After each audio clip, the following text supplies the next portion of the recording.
there with them in spirit.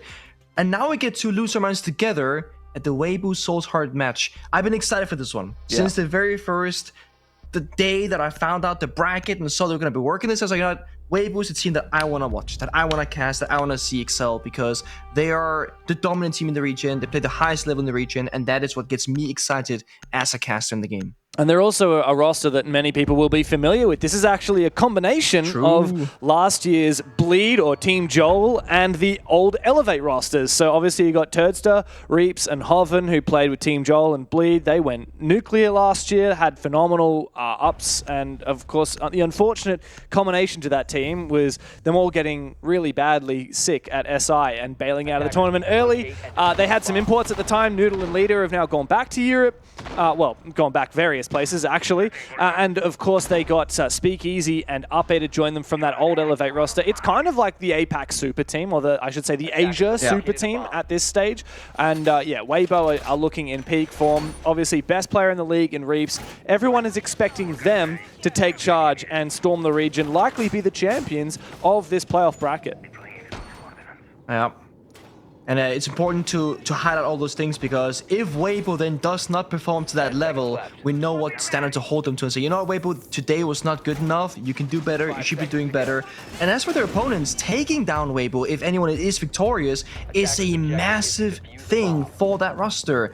So this is the match where a lot of respect can be earned for Souls Heart. Even if they were to lose, taking a bunch of rounds off Weibo, looking good and comfortable in some of those rounds, that can go a very long way. And it's the best experience possible to get better as a team, is to play the best in the region. So a lot of things to be learned here from this matchup. Souls Heart starting on defense, banning out the Capital and the Grim, and Weibo, of course, that classic double wall denier in the Kaid and the Bandit, trying to simplify the first step of their attacking rounds, ensuring that walls and hatches will get opened up. Tracker on us. And as Elvin says, tracking hostile. I believe that was DCH. Did he sneak into a mute jammer and get around that? I think he might have. Believe so. Cheeky. If I'm not wrong, all 5 players on the defense have now retreated back to the basement. So, very quick work of this roam clear for Weibo. It's, of course, just the mute jammers off on this roam, slowing things down. There's no one actually there to follow up. That's okay for Souls Heart. The intention was just to chuck some mute jammers down to keep Weibo guessing and force them to do the due diligence of clearing the map. Now they've done so, more or less. Won't be long before the whole map is clear and they can start focusing up on opening these hatches and figuring out where the plan is to execute. It's kind of crazy how something as simple as the SSG roam from back in, 2019 or whatever year it came out in, is still around in 2025 as a staple of the map. And not much has changed with this strat. It's the mute and or Mossy combination to just like slow things down. And look how effective it is. 1 minute 20 seconds left on the clock. They're only just now starting to breach the hatches. They've only just now got main stairs control without having an actual roamer. It's just like the phantom pressure, the illusion of counter intel in those jammers. Scabman downstairs has been so good so far today. Fishing with that C4. That is why we see the player above Turd on top of the reinforced hatch trying to avoid that potential danger. And he will actually stick around despite the hatch and the floor next to him getting opened up. A lot of confidence being shown here in the first round, and Weibo, they might run out of time on this one. Scatman's got a great position though, gets the down onto Reaps. He actually has a Nitro available as well, should he get info on a player above him inside of Kitchen. Speakeasy with the Blackbeard, the one to move on forward. It's Up-A to open up the church wall. Triple seems to be the intended execute for Weibo here, but time is ticking. It is, call goes out, C4 responds, no damage, no kill. DCH second C4 on the Blackbeard, that should be a good one, confirms it. Now in a 3v5, favoring Souls Heart. Oh, it's all falling apart here for Weibo, isn't it? Hoven traded back, it's up to Turdster, the last man standing in a 1v4. Reclaim that diffuser if you can, but no, you'll run merely to your demise. A very solid lock onto the bomb site for Souls Heart, not letting Weibo even in for a moment. All that hype, all that build-up, only for that to be the opening round, right? And that is why, as the desk said right at the very end, Yes, we all think Weibo's gonna win, but let's not count Soul's Heart out just yet. They looked really good in that first opening. That's that base and bomb site. You can turtle, play to your comfort, play in your corners. Everything is very thought out. It's gonna get a little bit more stressy inside the server as we go to CCTV now and in the future, gym defense. Because now we gotta play more around the map. There's gonna be those reinforceable walls on the exterior that'll get opened up very quickly due to Kite and Bandit being banned. Because of those operators being taken away, this does make basement by far the strongest and safest bomb site. So, Soul's Heart, you have a more and more difficult challenge as these rounds go by.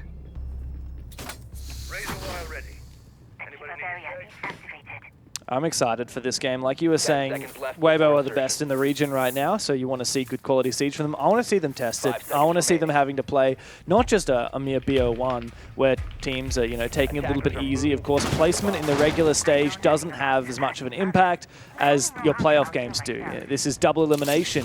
You have 2 lives. You lose one game, you go down to the lower bracket, you lose then, and you're out. So Weibo really need to throw everything at this. They have been flawless so far. They have not even lost a single match. The only time they were even pushed to overtime was against Elevate. Now here they are in the playoffs. Let's see, can they keep up that flawless momentum we saw from the regular stage? It's not going to be a walk in the park. That's already been made clear by that first round where Soul's Heart show what they were made of. And they've been hiding the clash until this very moment. And look at the attack and lineup, right? With the Grim Capital ban, you don't have very many ways of dealing with the catwalk player. And then on top of that, Soul's Heart are extending their roam into Connector and Master Bedroom, because in their mind, that's where the attacker should be going. So this is also playing extremely proactive, being one step ahead. And Weibo, they realize this. Okay, we cannot go catwalk. There's a clash. We don't have the Capital. We have to go Master. The issue with the Clash rework here in this case, Clash can simply sprint on over and help the team now defend that portion of the room as well. It's a very mobile operator, this Clash. So Weibo, they need to deal with the Clash eventually in this round because she will come to them. Yeah. As she will. But boots are in the building here for Weibo. The flank watch has been set up. Criticism, though, I would say, is that it's been quite slow, Pengu. Again, it's 2 rounds for 2 that Weibo have been a little bit slower than you would expect. Trying to make sure that they've got the right read, but in doing so, the time is ticking away. Now they have to start focusing up on taking control of Con, but I9's going to find his pick. Where has Reaps gone down? 2 opening deaths in a row for him, by the way. Breach. That's an aggressive swing. Must have been Breach or the window, yeah. Well, it's a very valuable kill nonetheless for Soul's Heart. Very much so, and again, there's no backstab pressure. Like, they're all inside of Connector Master Bedroom right now, so they got, we see Ape on the side of our screen. They're rotating to the CCTV breach to replace Reaps, who died there, I believe. But time is ticking low. Muncie has the fuser. Demon Striker downstairs. Gets flanked as well. Perfect play again from Soul's Heart. This is just way too slow from Weibo, and they are being read down to a T from Soul's Heart. His Clash pick has been so effective. It's baited all of these players. Now Speakeasy really feeling that pressure. That's a gnarly one-way angle there with the Sens.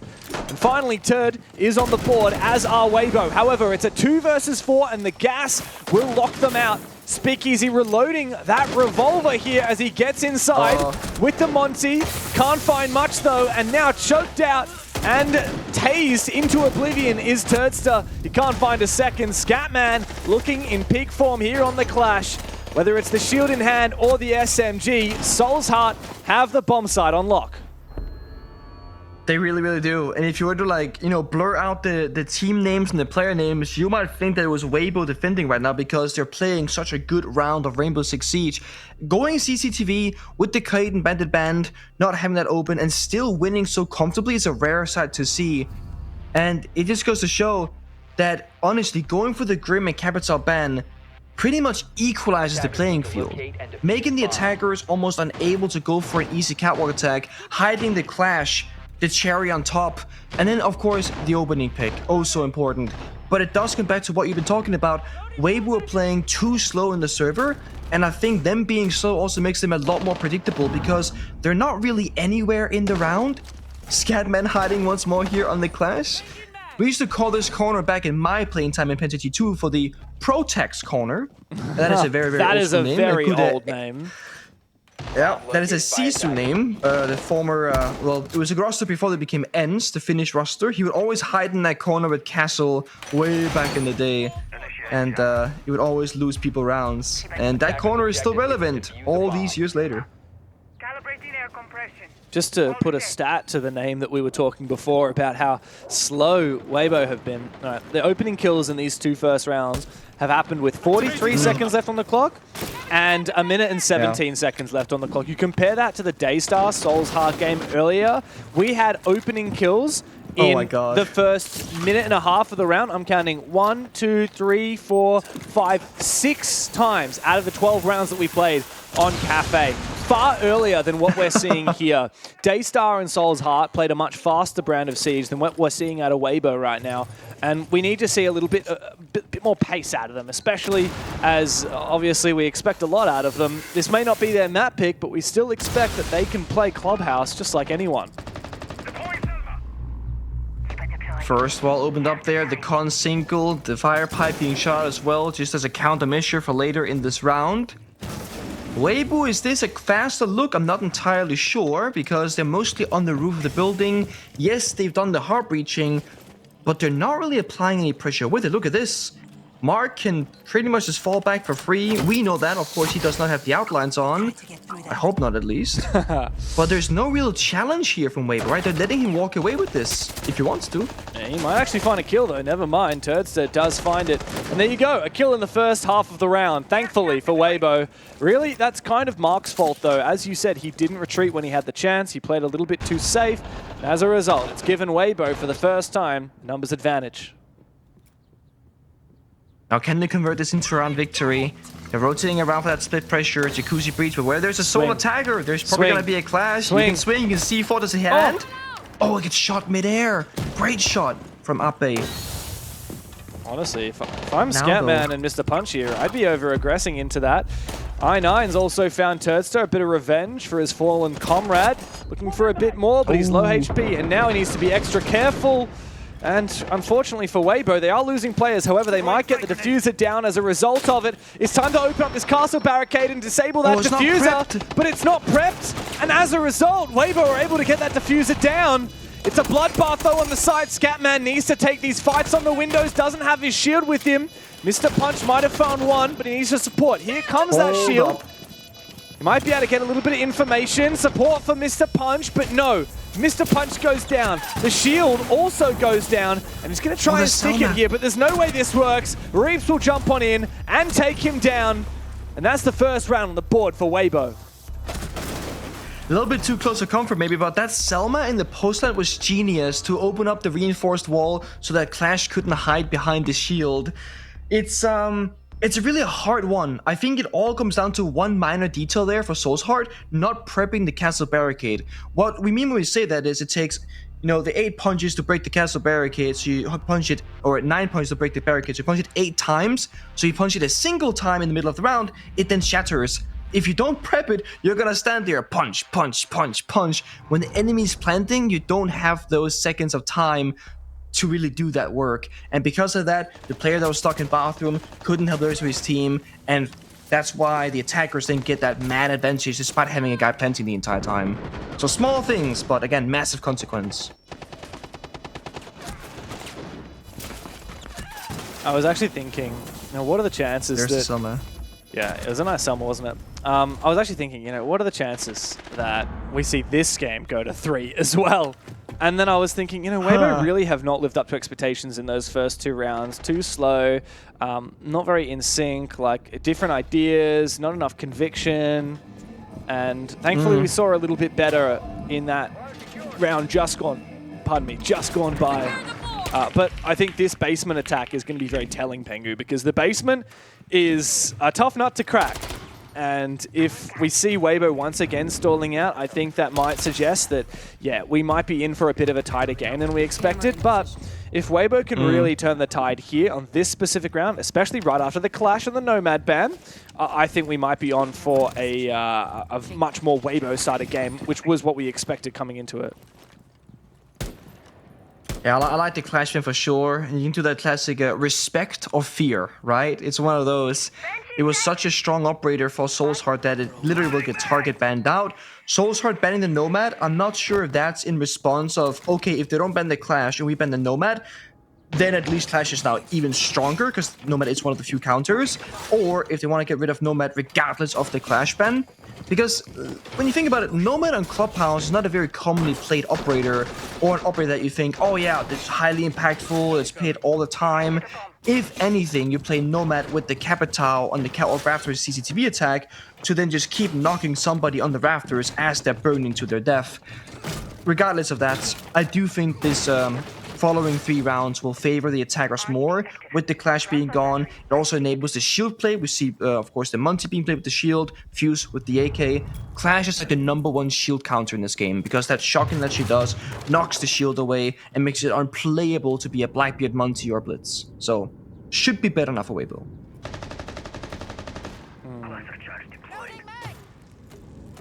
Alright, what value do we get out of this Fuse? After we saw how aggressive Scatman was in Armory last time, it's a welcome sight to see some kind of util to deal with it. That C4 was a nice idea, didn't land. It's nice to see that Weibo have a lot of depth and a lot of different strats that they can bring out, you know? You got the Buck Fuse combo as opposed to what we saw last round, you know? Something doesn't work? Okay, that's fine. We'll pivot to something else. That's what you need to have. Depth, especially as you go into these best of 3s and longer series. If you run out of things to do, I mean, you will become more and more predictable. And oh my god, these impact grenades downstairs from DCH fighting the very 2 players gets shut down eventually, but he's done a lot of damage. And I mean, that hatch not yet opened up. Gotta rotate over now, either the cell mask being used, or worst case, Speakeasy also has a spare of can openers in pockets. 40 seconds though, once more. Goyo on the board, 1 C4 in pocket of I9. There are still ways to plant the knife for Soul's Heart. But 30 seconds. Time is ticking. Weibo. The 5th player right now for Soul's Heart is the clock, and it is continuing to whittle on down. 20 seconds left. Still a C4 and an impact in pocket for Soul's Heart. Weibo, what are you doing? There's a flank opportunity as well for Mark. Soul's Heart are just waiting. Oh, no. Speakeasy's going to have to run straight through the fire. They had a numbers advantage. No. Now he's having to get desperate. 1 HP as the plan starts to come down for Reeps. I9 is low HP. Mark does lose his fight. Maybe there's a way that Weibo can get it done. The 10-second execute. And they are lucky to have made it work. Not the Monty swapping to the pistol and just looking at the fire going, I'm gonna have to sprint through this, don't I? I don't have a choice. He's just gonna full send it, 1 tick away from death. Also, that's a Magnum Revolver Monty, by the way, 2 rounds. I'm like, what is happening with this pistol? It's the wrong pistol. But hey, if it works, it works. Weibo, the most surprising factor so far in those 4 rounds, James, it is their pace. They are not very quick. They're getting it done. They're now winning 2 rounds in a row, but they are still awfully slow when it's time to go for the execute. And they are up against the Goyo, the C4s. More often than not, they gotta pick up the pace. Yeah, they really do. They're lucky to have won that round. I mean, this probably should be 3-1, Penku. So the fact that they've made it 2-2 is at least a sigh of relief for them. But I think they've learned their lesson now. You cannot afford to keep being slow like this. We need to keep up the pace. We need to make things a little bit quicker, especially when operators like Goyo are on the board. Thankfully for Weibo, the Clash is banned, which was a real problem on this CCTV attack previously, and it was partially a problem on that gym attack. Down to the basement, if we go there again, Soul's Heart will still have that Goyo available, and I wouldn't be surprised if after this round, that is where they play their final defense. So I think they do have the better operators available for it. I can totally see that as well. Totally can. Now for this, a lot more comfortable again for Weibo with that Clash being gone. You have much less protection on defense. Of course, Asami comes out almost like as a replacement, if you will, to create some safety.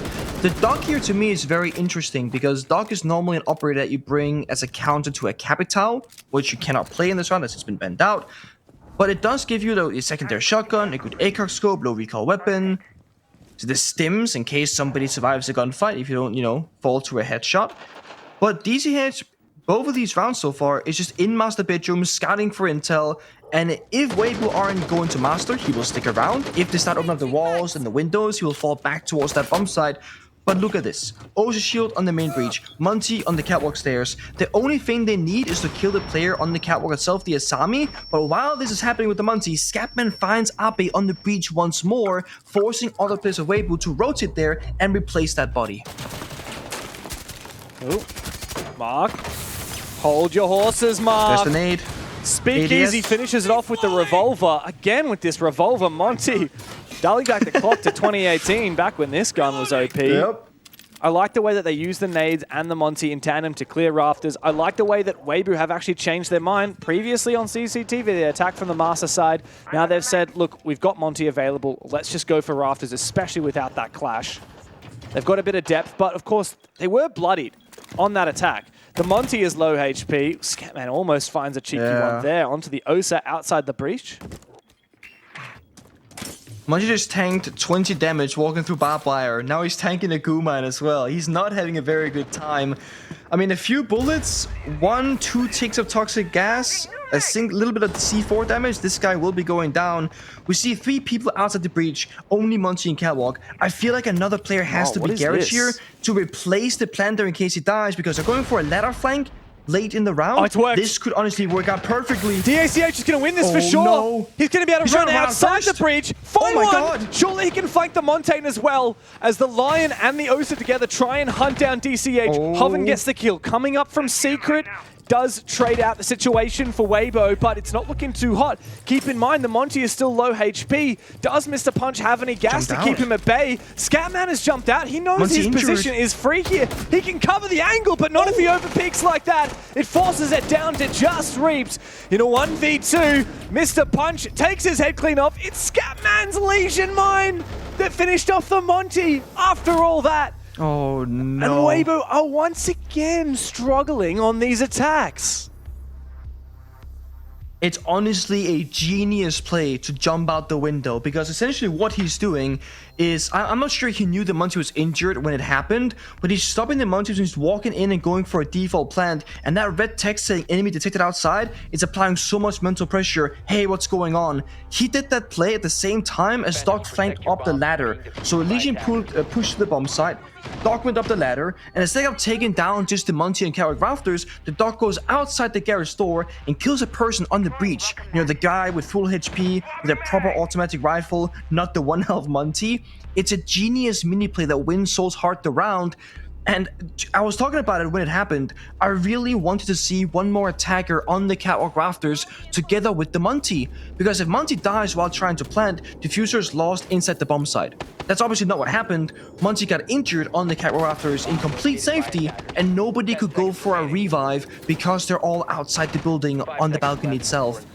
Again, very small things are defining these rounds, and it does look more and more like Soul's Heart. They are the real deal. Maybe the earlier match was a bit of a shake for them because strategically, they are sound, proactively, they're showing up, and mechanically, they're getting opening kill more than half of these rounds so far, and always being a thorn in the side of Weibo. It's always that Soul player on CCTV Breach that dies first. One time, I think it was Speakeasy, or Reaps rather. It's Reaps the first time, and last time it was Ape. So they always gotta keep replacing that position because Soul's Heart get that kill. Is that a frost mat? Oh, it is. Oh, that is awkward, and Terza is finished off as well. Very strange decision there to jump straight into the building, into the bomb site for Turdster. Surely that wasn't deliberate. Maybe it was. I don't know. And try and pop a line scan and see if you can catch him off guard. Did not work out at all. That frost pick worth its weight in gold from I9. Leaves us in a 4v4 though. Keep us secured. And what now? What's the next step? Mark has CCTV controls, got the castle barricade, the Kali is on the exterior, making good progress here. Lion shots going out, and it looks like Weibo will actually fight here for cache connector control. I like how they do this first. They breach a single connector wall. That's going to apply pressure for the cutoff, right? Now the player in CC is stuck. Keeper goes out. He's sprinting away. Will he get out all the way? Or once more, will he get stuck on this half wall? I think he's stuck, James. Yeah, I mean, Mark is surely a dead man. He's just going to delay as much time as possible. Best case scenario, he finds a kill on his exit here. Wait, is he still in? He's still in con, but he's right around the corner from Hoven, who's looking the other Yeah, way. What are the chances he's he could swing completely Hoven stuck. here? Never mind, he goes for it and he does die, but Scatman is able to trade. So that's probably best case scenario for Solar's Heart out of that situation. Never mind, Reaps has found one back again. The trades are incessant, and the timer is finally on Weibo's side. So Mr. Punch and DCH at a disadvantage. Need to play this to perfection to win out the half. Got the mirror window. They have office control. I think that's the most important part right now. If they can hold office together, the issue is they also need the bathroom guy in case they go in for the flu jacuzzi. So defenders are being forced to play in 2 separate positions. However, they have a mirror window each and a bulletproof camera overseeing the entire thing. They will have full info on the attack from Weibo. Weibo will go for a default plan inside of gym. Sending out my drone. And here comes the plant. Speakeasy starts forcing it down inside of gym. No C4 to speak of from Mr. Punch. DCH is making his way forward, but he's cut down from outside. Could not hide behind that mattress for long. C4 finally detonates, but of course it was not in the position. 1v3 for poor Mr. Punch. Weibo have brought this one back. From an 0-2 deficit, looking okay by the end of the half. They get their 3 attacks, par for the course, perhaps exceeding expectation even. And we move into the second half. Finally, Weibo have found their mojo. Mojo is certainly working. It's still not super duper convincing, but it is a lot better. Turret flying in that bomb site window straight into a frost mat. I am curious what would have happened if that could actually play out fully and he hadn't been stopped immediately like that. Of course, a side swap. New operator bans will come through. Weibo goes to defense. Soul's Heart on the attack. Bada bing, bada boom. We're gonna get a ace ban from the attacking side and Mira on defense. So not the classic double wall denier, but it could be a classic double heart breacher. I know teams, they love to double down on these kind of things to make it even more impactful. If Weibo go for a double heart breacher, it's, you know, just to make problem solving very difficult for Soul's Heart. Let's see if they do it. Hibana. Okay, so Ace and Hibana are both banned.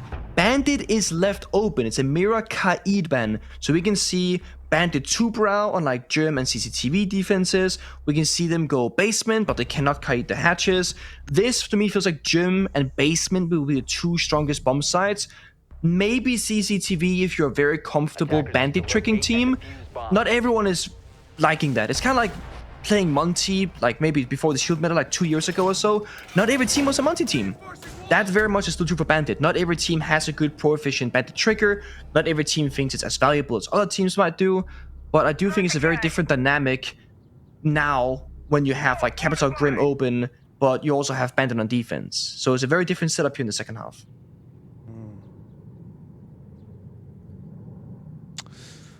So basement defense for Weibo.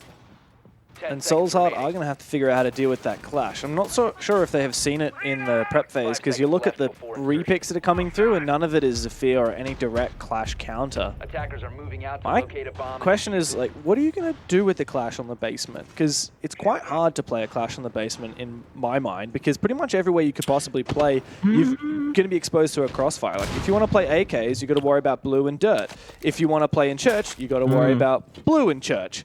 So there are not many places you can play where you only have to worry about one direction. Well, there's one thing you're forgetting about that's very important in the current landscape of things, and that is aura farming. What if Turret is simply aura farming on the clash in basement because you put down that shield and you just mock your opponent, right? You stand there looking menacingly at them. They can't do a damn thing about it. I know you're half memeing, but you're actually kind of right. And one thing I didn't consider is that they've actually gone for the open triple wall on Church, which a lot of teams are doing these days. And that just turns Clash into this power operator for dominating all of the Church and the bottom and main stairs. And bottom main is where you really want to plant one of your players on the attacking side. Once his castle barricades open up, that Clash can just walk back into Church, no worries, and fight anyone for main stairs. There's that, and there's not a single point of self-destruction on the attacking side, nor are there any secondary MPs. The Deimos brought can openers, the secondary heartbeats gadget, and no one else can physically bring any self-destruction. They are physically incapable of breaking the Clash shield, besides jumping straight through it, which of course would likely mean that you die yourself. And yeah, you get a lot of information, you counter shields in case there would be a Blackbeard Blitzer on Monty. In this case, there is a Monty. I think Soul's Heart really have to try and play around the Grimpies. If you spot out like 2, 3, 4 different defenders and get those constant red pings going, that's gonna make the gunfight go much more in your favor. Combine that with a Deimos tracker on somebody else as well, and maybe you get a free kill or two, you can simply overpower and overwhelm the bomb site. I think that's gonna be their angle. With a hard breach charge on the kitchen hatch has finally detonated. Good usage of the flashes and the buck from Mark to make sure that that happens. Soul's Heart are aware of that Clash's position over at the church triple wall. You can see that, and of course the Deimos shotgun is a nice little way to assist the buck as the Vendetta comes out. Where's the intended execute for Soul's Heart? Yeah, I don't see it yet. I mean, I want to look where Monty is going, but that's main stairs, solo bolo, so no one's going to follow him. I think he's going to hit every single point of entry. Hatches, blue, Scatman. Moto, main stairs, and hope for the best. What? They're going to go for it. Scatman just jumped down and died running into church with a diffuser. What a devastation. Yeah. Oh, I mean, it was just such a half-baked, undercooked attack there from Soul's Heart. They were set up. They had so many different options. And then one by one, every player just runs in and dies. What a disappointment. Had they cleared out the castle barricade on the Moto door, they could have had a crossfire against that Clash. They could have killed him. There's 100 different ways they could have cut that one. But that's not going to cut it. For Soul's Heart, Weibo, with what looked to be a tense setup, ended up in the most sleeper end round. I think this is the classic case of being spread too thin on the attacking side. The reason why Clubhouse has always been a very difficult map to play at the highest level is because there are so many micro decisions that have massive impact and consequence. For example, Clubhouse, one of the few maps where you still play almost 2 Heartbreachers every single round, or you play one, primary Heartbreacher, a Thermite, Ace, or Hibana, combined with somebody with secondary Heartbreaching in the can openers. And then, often sometimes, if Kite isn't banned, you also gotta play a Thatcher. All of a sudden, 3 out of 5 operators are just being picked to open up the walls. Then you gotta get soft destruction, verticality, some grenades, a good execute operator, maybe a shield. The problem is, to get all of those, you need 8 or 9 operators in a round, and you only get 5. In that previous attacking run from Soul's Heart, they gotta get the hatches, they gotta get the walls, deal with the possible roam, deal with the clash, and deal with the execute.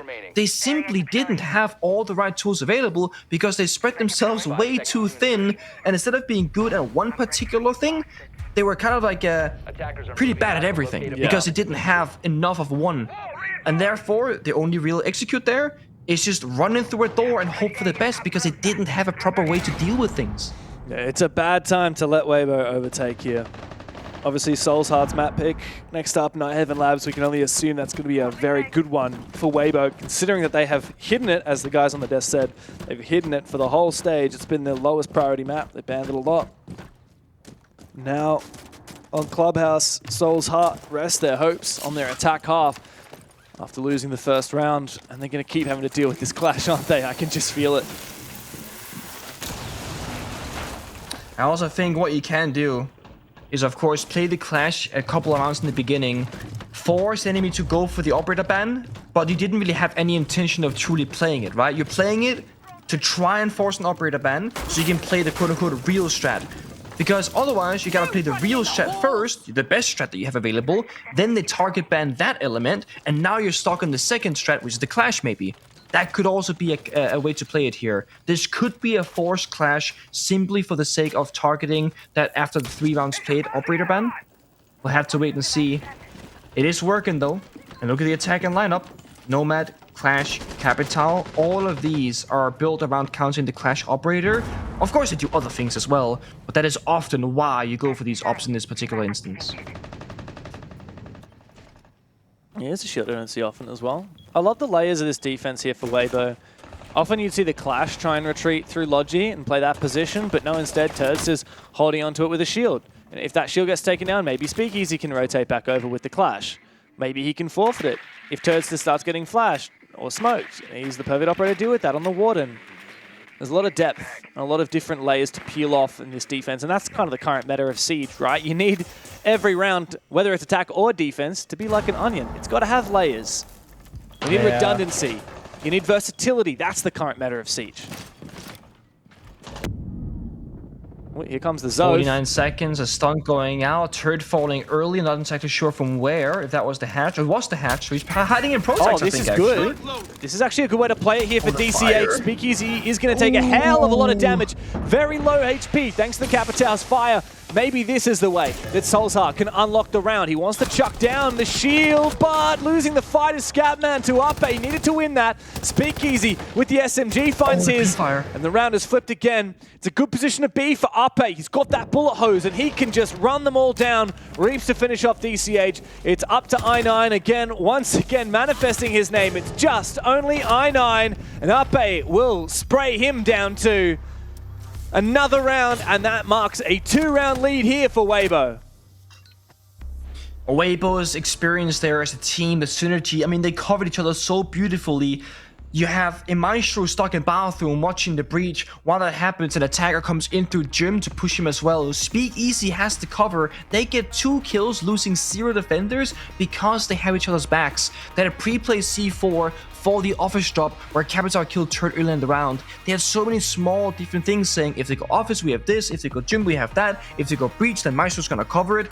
There weren't any obvious gaps in that defensive round, and that is how you need to lock down that gym bump site.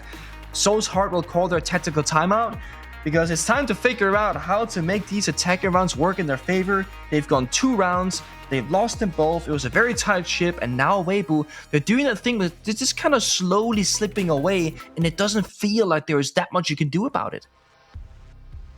Yeah. Yeah, well, it's a rough day to be What's a that Solskjaer Asami fan. background, by the way? That Asami card looks kind of nice, Ah, that's the Wolves but I one. haven't seen it before. The background No, or the operator? operator Yeah, I don't portrait know. thing. Zami do have some I have sick no hair, idea. by the way. Love the purple hair. I'm so not a skin guy. I just play default skins because that's No, like you the don't. competitive rules. But no, but like the effort of going through every operator, change the background card, change the operator card, change the animation of them winning. I don't do that stuff. I just play defaults, and I do equip all with 1 operator background card, and I just call it a day. Yeah, That's it. And what is it for you at the moment? Contractually? PSG I talent. was going to say, this guy right here. Still waiting on my PSG skin code, by the way. Thanks, Nancy. Oh, it's weird. Oh, I forget. Like we sent it with a bird, a little dove or whatever it's gonna call. It's gonna come flying to you, but you live down under. Yeah, And right. you know when you have a physical map, I'm not sure how to indicate to go upside down, so it might just be going in a circle at this point, honestly. Oh, well, you know, it's funny because Fnatic sent me a little care package just fine, no issues. But, you know, PSG Talon from my own Wait. region won't. It's so funny like Thinking that. about it, you do glaze Fnatic a fair I bit back in never the day, glazed so I Fnatic. feel like Nah, you've... I did the I opposite. feel like you've prepaid for this one. Okay, so you tell me that you were a Fnatic hater back when they were on top of APAC? You were like, absolutely. yes, APAC, yes! Nah, I liked APAC. You love this region. Yeah, and your There PSG, are come many on, give me the times- code. Give me a code. Yeah. We'll be casting them tomorrow, Well, though. Oh, wait, no, did they make top I'll 6? speak to my boss. Yeah, oh my god, you did not. Oh my days. Yes, they made top 6. They actually, in fact, got 3rd place with 1 round diff away from being top 2. Damn. Fun fact. All right, sore spot hit. Yeah. I get it. No Let's move Fabian, on. no top 2, but it's fine. Well, speaking of top 2, Weibo is the #1 in the region right now. We have some time. And they're starting to look like it as Convincingly well so. on this defensive side. One more round and it's match point. This is not going to happen. What are you doing, Speakeasy? He's got it. He's got it. No, Oh. he doesn't. Are you crazy? Why is he going for that? Isn't just no... I mean, I haven't played Bandit in a while, but even me, like, I knew that that was never going to happen. That was way too ambitious.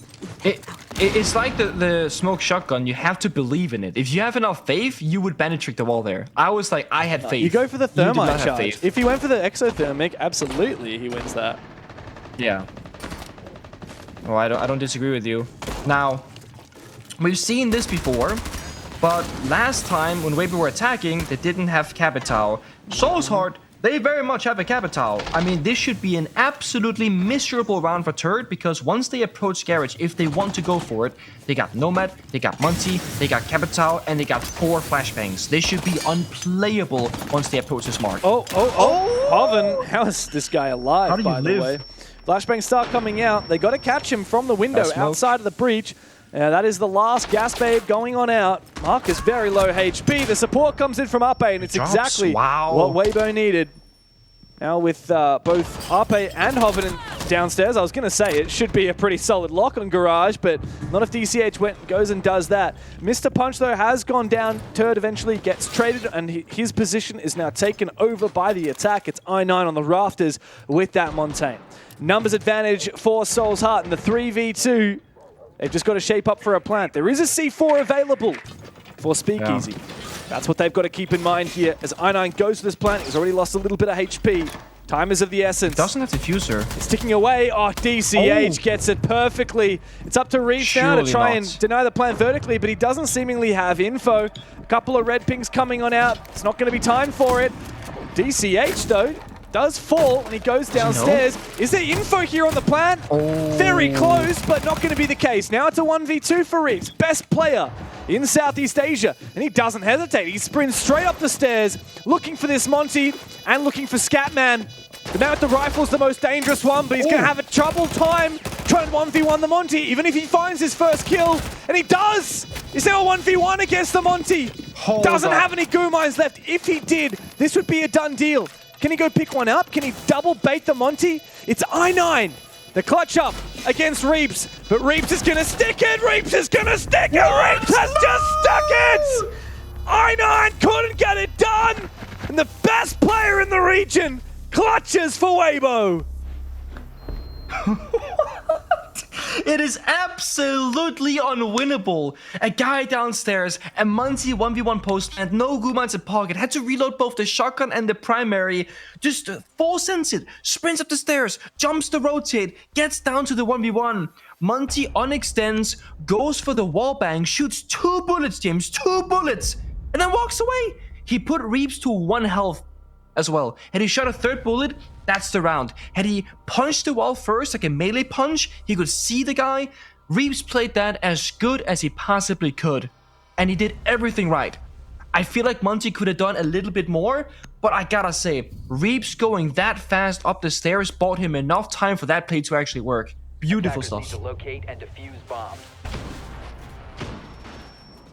Yeah, let's look back at it. It started here with everything that went down in Garage. Heavy investment from both teams. Weibo just kept throwing players at it.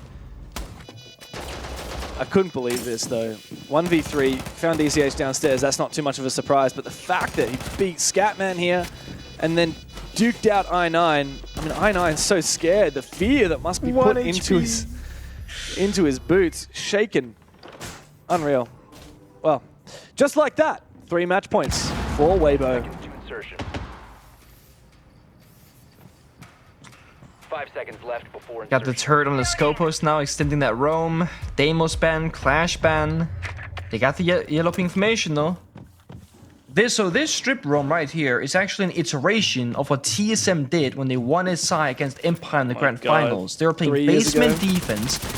They had they had Geo solo roaming strip on Castle, and Empire just couldn't make up their mind. Do we spend the time and hunt the castle and strip solo, or do we hit the bomb site and get flanked by the castle?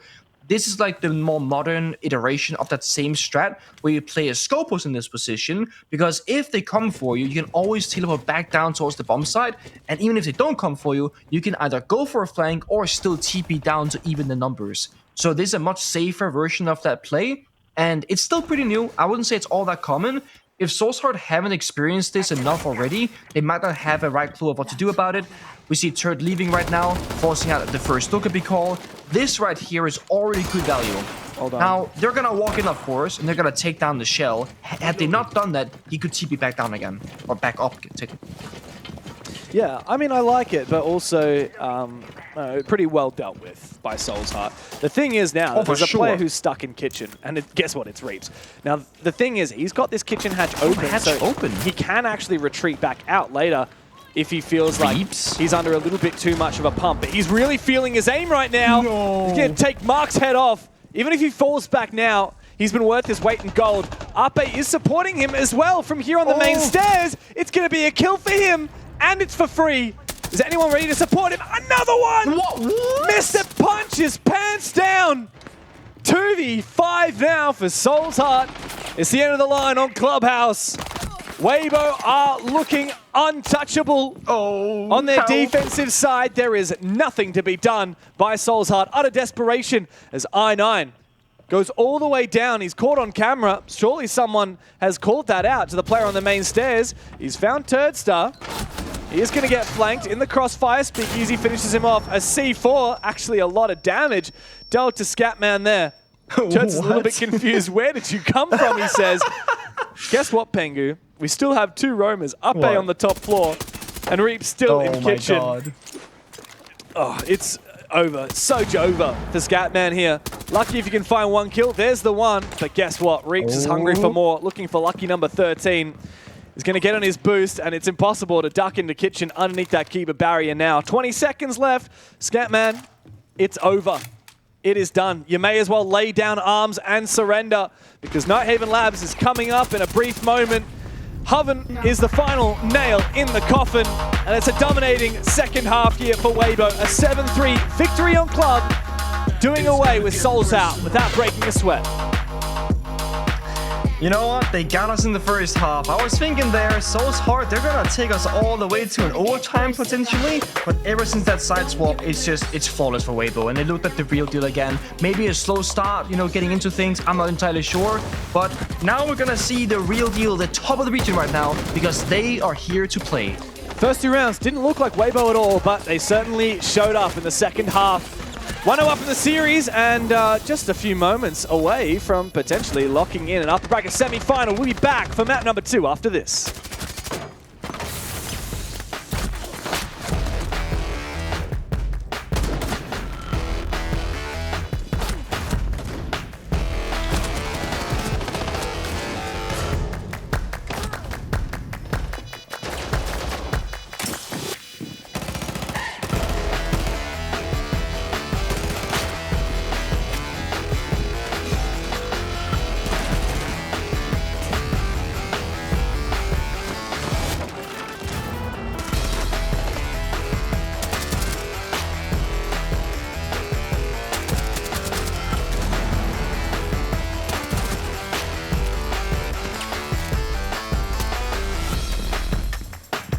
Saat itu saya memulai karir saya sebagai pro dengan tekad yang kuat. Salah satu alasan kuat saya adalah mama saya. Saat itu dia sakit keras dan membutuhkan biaya yang banyak untuk operasi dan segala macam. Jadi waktu itu saya masih terlalu kecil untuk tahu gimana caranya nyari uang dengan cepat. Jadi saya cari cara dan cari tahu nih tentang gimana cara menjadi pro player, karena saya lihat di Google itu pro player tuh uangnya banyak. Jadi saya memulai hari saya jam 6 pagi yang seharusnya saya pergi ke sekolah, karena sekolah di Indonesia itu pergi ke sekolahnya jam 6 harus sudah berangkat, jam 6.30 udah mulai sekolah. Padahal enggak. Saya sampai depan gerbang diantar, terus pergi ke warnet sampai jam 8 malam, 9 malam baru pulang. Dari situ setiap hari saya main game terus sampai akhirnya 18 tahun. Itu setelah saya main turnamen-turnamen warkop, turnamen-turnamen kecil. Itu umur saya 18. Tiba-tiba ada salah satu teman saya yang waktu itu pro player juga, salah satu teman baik saya juga, namanya Toji, memberikan saya kesempatan yang sangat saya tidak bisa lupakan. Itu adalah kesempatan pertama saya untuk menjadi pro player. Dia yang membukakan jalan itu kepada saya, meminta saya untuk menjadi sub saat itu. Nggak lama kemudian mereka tuh mencoba ganti roster, ganti pemain, dan sayalah yang dipanggil untuk menjadi pemain kelima. Dari saat itulah karir saya sebagai pro player benar-benar melonjak semenjak saat itu.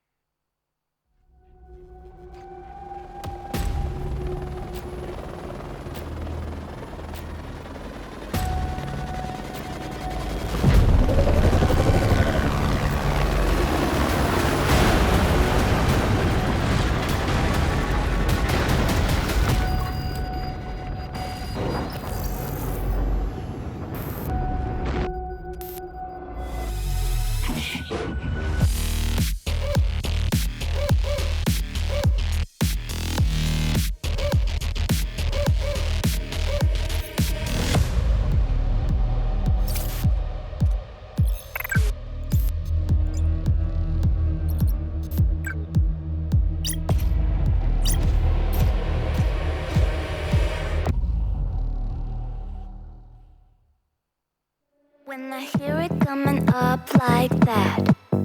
I just know that things are gonna end bad. When my body only moves for the beat. You've been waiting for me. I'll just keep dropping it, like there's no stopping it.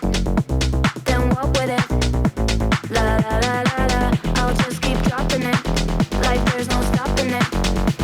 Then walk with it, la la la la la. I'll just keep dropping it, like there's no stopping it. Then walk with it, la la la la la. I'll just keep dropping it, like there's no stopping it. Then walk with it, la la la la la.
And welcome back. It's map number 2, Nighthaven Labs. We're here for Weibo's map pick after they won the very first map. And what do we reckon about this one, Pengu? Is it going to be our first 2-0 of the night?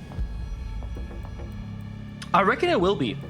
And there's no shame in saying that. There's no, oh, I'm calling Soul's Heart bad or anything like that. No, they're simply outmatched. At least that's the expectation.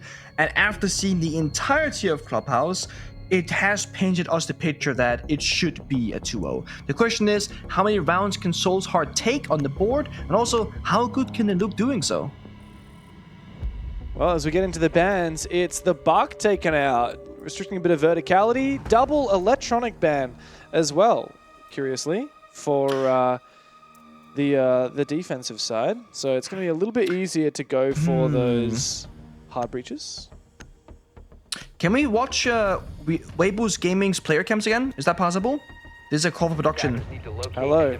Ground control to Major Tom. Have you noticed that Tursta's green is different than everybody else's green? I feel like it's the farming cameras on that the are player different. cams too.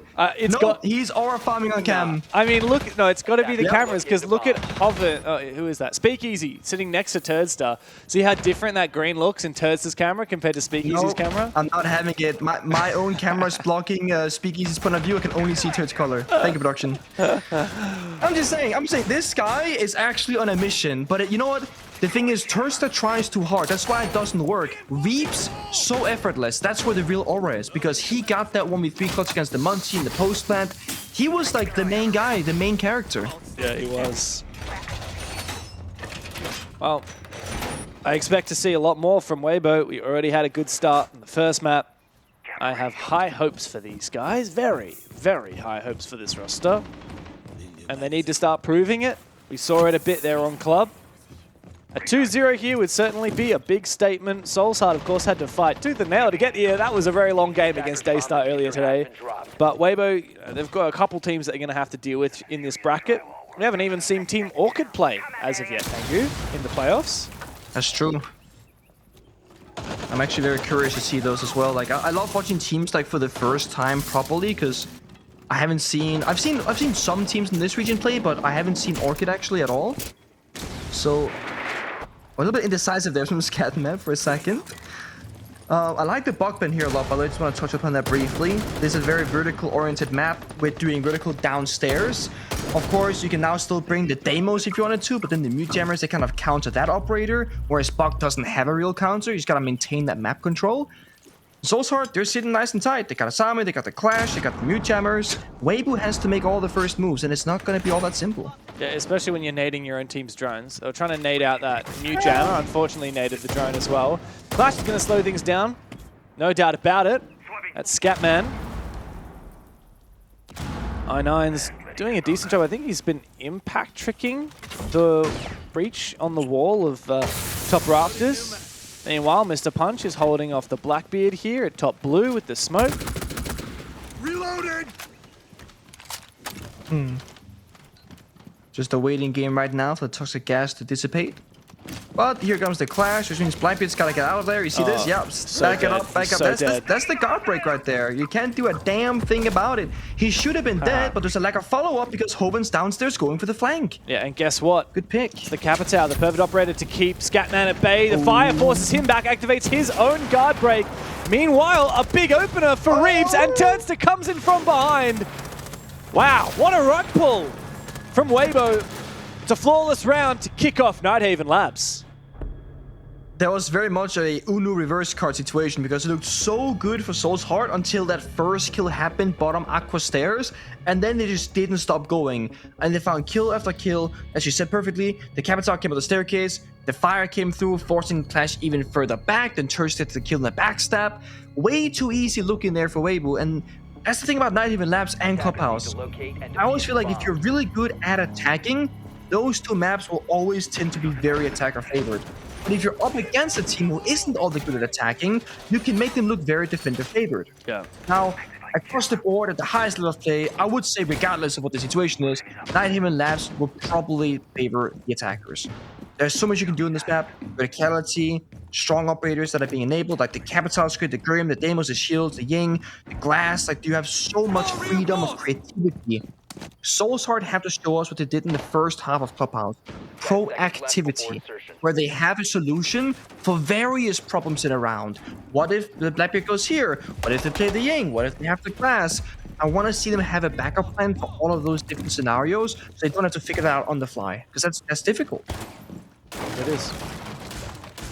Nighthaven is the tied second most played map in APL Asia Pengu, with 58 rounds played. And do you want to hazard a guess at the attacker-defender win rate?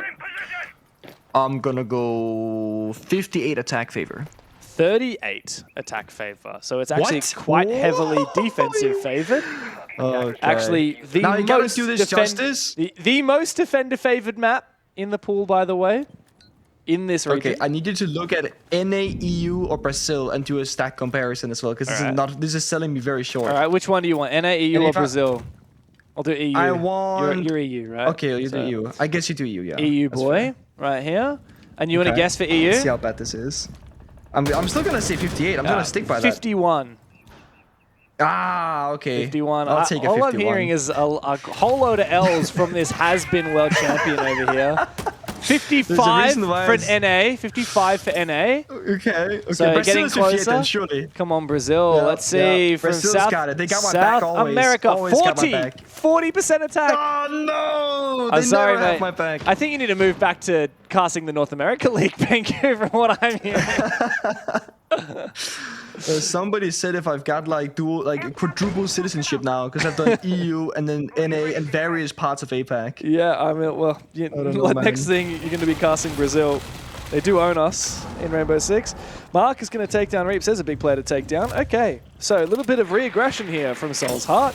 Exactly what the doctor ordered, but it won't take long for Weibo to spring into action. Aggression down the Exo stairs. Turd and Speakeasy together. Worried about a flank upstairs. That's DCH on the other side. An air jab to go down from the Nomad will certainly slow that. But it won't put it to a stop. Not completely. Good job here from I9 using a Toxic Babe to count out the smoke from the Glass, but he's stuck in his corner, shotgun in hand. There's no smoke for Turd to work with now. So once he crosses too close to this doorway, it should be an easy kill. for Scatman on the mute. Uh-oh. So waiting for the right time. Long line of sight. Takes turret down to 1 HP instead. And now Scatman knows exactly where he is. Yeah, and Scatman does not need to move. He's such a good shotgun player. He really knows how to play this, and it's just by being patient. Speakeasy is close to being in a plant position in EXO at the moment. And he is going to start planting, but he's choking on gas. I9 is lucky to gas him up again. Speakeasy will die. He'll have to get off the plant here. Comes down to Hoven to make a play. Speakeasy finds his. Hoven does as well. Before falling in the fire, Mark comes back from his roam and comes to help out. It's up to Hoven now to find these 2 remaining defenders on the site, but I don't think he can do it. There's only 2 seconds left remaining, and Mark knows his position. The bomb site is held onto by Soul's Heart. Weibo are not going to run over on Nighthaven. Very good bit of patience there from Soul's Heart. Like they knew what they had to do. Play the corners, play the waiting game. They had the plant deny, they had the babes, they had the fire. They didn't have to make the first move because they got that early advantage, picking up 2 kills, only losing 1 player. But the thing is, the base and bomb sites, typically on every map, always have less things to worry about, right? Because there's no ground beneath you. There's no hatch, there's no verticality, there's no window repels. That's the benefit of the basement. I don't really think they're going to struggle on that bomb site in particular. I worry more about the secondary and tertiary bomb sites because you have all the map around you, the above, the next to you, the below you, the window repels. That makes it that much more difficult. Soul's Heart right now, I love what they're doing. They're going to the kitchen tertiary bomb site. The reason why I love it, this is only playable by literal definition if you have a clash. And I don't think Clash will survive the operator ban phase after this round. So they're choosing to go to this bomb site now because it is literally now or never. I've never ever seen a round victory here without a Clash. And most teams won't even dare try it without the Clash. Yeah. Yeah, I'm not sure about right now, but in the past, this was the worst bomb site in the game for the defense. Yes. Every now and then we've had teams that have gone to it. I can't remember. There was a team in APAC last year that did it a few times. I feel like Guz would remember, but I'm not sure if you can hear me right now. I'm not sure if it was Soul's Heart back when there were no cap, but this one team I remember that insisted on playing it, they were actually good at it. That was the annoying thing. Like every time they played it, we're like, oh, this bomb site sucks. And then they would prove us wrong. Yeah, and like any other team tries it, no, not going to work. But this one team, they just figured it out. I love that. I'll give you a fun fact. I don't know if you know this actually. Back when Fnatic was the Aussie team, we scrimmed them a lot when we at G2 and Penta would go internationally. And we wanted to try and find a way to play bar on clubhouse defense. So we made a custom lobby where we could play only defense for like 12 rounds straight or whatever, without the bomb site lock. And we played bar 24 rounds in a row against Fnatic, and we won like 3 rounds. And we said to ourselves, yeah, this is absolutely unplayable. We tried every iteration, every solution. We kept getting stumped by Fnatic. So that's the level of detail that some teams will go to make a bomb set that is unplayable, somewhat playable. Because then you learn the truth. That's the best way to do it. Yeah. Every now and then you find a little gold mine hidden underneath an unpopular bomb site. Quite like this setup, even on the top floor here with these Kiba barriers. You see, Soul's Heart are not heavily contesting around conference. They're playing further back. The main player upstairs is Mr. Punch, and he can always go for a flank, and he'll have those Kiba barriers to enable that. Breach on the bomb site. Exothermic opens up a gaping hole to prepare for a plant. And most critically, we have Hoven above here on the Sens. With that pick, opening up the bomb site, Weibo may be one step closer towards going for a plant here. And another pick as well. Died. Yeah, the Clash. That's the critical element here for Soul's Heart. This is not looking too good for the defense. Clash should be unkillable. That's like the whole strat. If Clash dies, that's pretty much the whole thing that goes with it.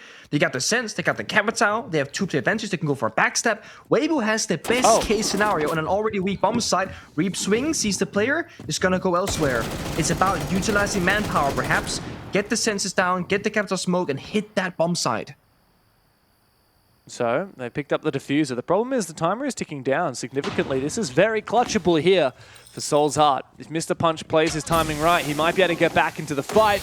All these players from the defense are down on the ground floor. There's no flank available. But all they need to do is deny that diffuser. Speakeasy's on the ground. Arpe planting very low on HP. Mr. Punch and Mark have to find their way back into it. This is the big flank from Mark, but he's shut down by Reaps. The first of many kills found by Mr. Punch, but now they know exactly where he is. 4 guns trained on his location. And Weibo find the round. And that kitchen defense does not land. Now imagine a world where that clash survives until the late stage of the round. I didn't see exactly what happened because we weren't spectating the clash when the person died, but they must have gone off the shield or gotten air jabbed or something like that, which in this case is a blunder because the whole strategy is that Clash can play in that 90 hallway by the kitchen side and just grant a bunch of information, stop them from pushing on in, and give you more space to work with. The second you lose the operator, the entire strat is cooked. And as expected, the Clash will get target man out now by Weibo. It means that kitchen bomb site, we're probably not going to see it again. In response, they go for a single heartbreach ban of the ace. I'm a little bit conflicted on heartbreach bans on this map. I feel like Thermite is really good on like 2 maps, and then on some other maps, maybe individual bombs, so like Consulate Basement, Thermite's great, right? But typically speaking, Nighthaven Labs and Clubhouse, that's where Thermite as a heartbreacher really gets to shine. This is not the quote-unquote best map to ban the ace, but is it worth to ban just the Thermite? Is it worth just to ban the ace? I'm not entirely sure. But what you have done now, if you're Soul's Heart, is you've banned one of the 2 ranged Heartbreachers, the one that is more popular in the ace over the Hibana, and you're forced into now getting close to these walls to open them. And that's where the mirror is genius, because you can't walk up to a mirror window and just simply Thermite it. Then you gotta shatter it first, etc., forcing out the Ash or the Verticality, or in this case, Weibo or attacker repicking onto Hibana. So you're making Weibo problem solve a whole different situation than the first half of this attack. Loading new mag. We're halfway through. Soul's Heart still have a chance to somewhat redeem themselves. What we saw in the first map was Soul's Heart coming up strong at the start of the half, and then Weibo being a bit slow at the start, and then finding their way into it. Weibo tend to find their footing once they kind of figure out a team, so they get a little bit more confidence. But now they're just going to Hibana trick the main wall. No need to worry about that mirror. No, it's also the exothermic on the con wall. Doesn't quite dodge the mute jammer though. You should be able to get around it. Yeah, you can if you want to, I was gonna say. We have pocket EMPs here and holding. There you go. Yeah. Whoop. That's the first step. Second step is of course gonna be over here. Oh, what's happened there? Turds has shot off his own X-Kairos pellets? Yeah, they want to Thermite it instead, I think. Okay. Oh, I get. Oh, he tried to make it soft, I guess, with the top bottom Hibana pellets. He missed it? And then the second set, it missed, so he shot them instead of Oh, popping hello. them. Oy, hello there. Almost dying. Another nade goes through. I think you just need to Thermite this wall at this point, honestly. Oh, the issue with this trick is that it's very finicky. Like, you can mess it up really easily, even if you don't intend to. And there we go. It's messed up again. Let's just Thermite the wall, boys. Oh, yeah. And Happy will go down. Yeah. Make it a proper hole. He had to pick it up as well because he put it on upside down, which means that it's not going to be, it's going to be a vaultable hole, and that's not ideal for anyone. Yeah. Finally, that took way too long, but Weibo do have the wall open. Hopefully they can expedite the process in step 2 of the round, start figure out what ground they're going to take. Reaps is actually going to sneak on inside. Now this is deadly. Almost finds a kill as well on the cross. Arpe, though, the first one to fall. He's got the diffuser as well. This is a good retake from Soul's Heart. Don't overextend, DCH. That's not the way to win this round. That's the way to throw it away. Reaps, though, looking for something. Big swing from him here with the DMR. Just jumping out of dodge. Mark on the floor, now down. I9 has supported the team. But the problem is that diffuser is back in tow for Speakeasy. And Weibo do have the ability to get in the bomb site and start forcing this plant down. I think BB can just vault that rotate, see the guys injured and go for a plant here. Even better, open up for his teammates as well. He vaults in, sees the injured player, confirms it, and go for a plant. There's so much levels of redundancy here. Reaps is covering. Impact goes out. That's a decent amount of damage, but Reaps for the triple. Scatman can't find it. Turdster to lock it in. Another good round for Weibo, despite a bit of a slow start. Great problem solving again. What I really like to see here is how fast Weibo were able to figure out what's the right approach for that. There are 2 people in the IT main breach where we saw them all kind of deal with the hard breaching earlier, and then they had a sole player, the Blackbeard, in connector with the other breaches, right? Where we saw the round basically finish off. And the second that Blackbeard realizes, hey guys, I can go for a free plant here, I need somebody to cover me, we see a full sprint all the way from IT into the window, into connector, and covers it. BB goes in, confirms a kill on the injured player, and starts planting. It's very, very simple, but if you don't see that play when you're the Blackbeard and you don't call it to your team, you might stand there for like 10, 20 seconds, be like, guys, what's the win condition? How can we win? Where are the enemies playing at? What can we do here? So it's very good when we see players being able to problem solve themselves and make the call from the front lines. Also, this injury right here, absolutely massive. The final bullet before the full prone animation finished. Because that corner can be tricky to clear unless you go downstairs to verticality, which there was no time for. So the right timings for Weibo got them into the right position. Attacker's objective is to locate a bomb and defuse it. Solskjaer really need to get a move on, Nick. Not too impressed with this defensive half so far, even though, as you say, like, you know, for some regions at the top level, this map can be attacker favorite. But yeah, I just want more from them on their defense. I would really expect more from them on their defense. But this, on the flip side of that, this is a great showing for Weibo. They've obviously hidden this map for a long time. They finally bring it on out, and they are looking good. You can't deny that. They are looking very solid here on Nighthaven.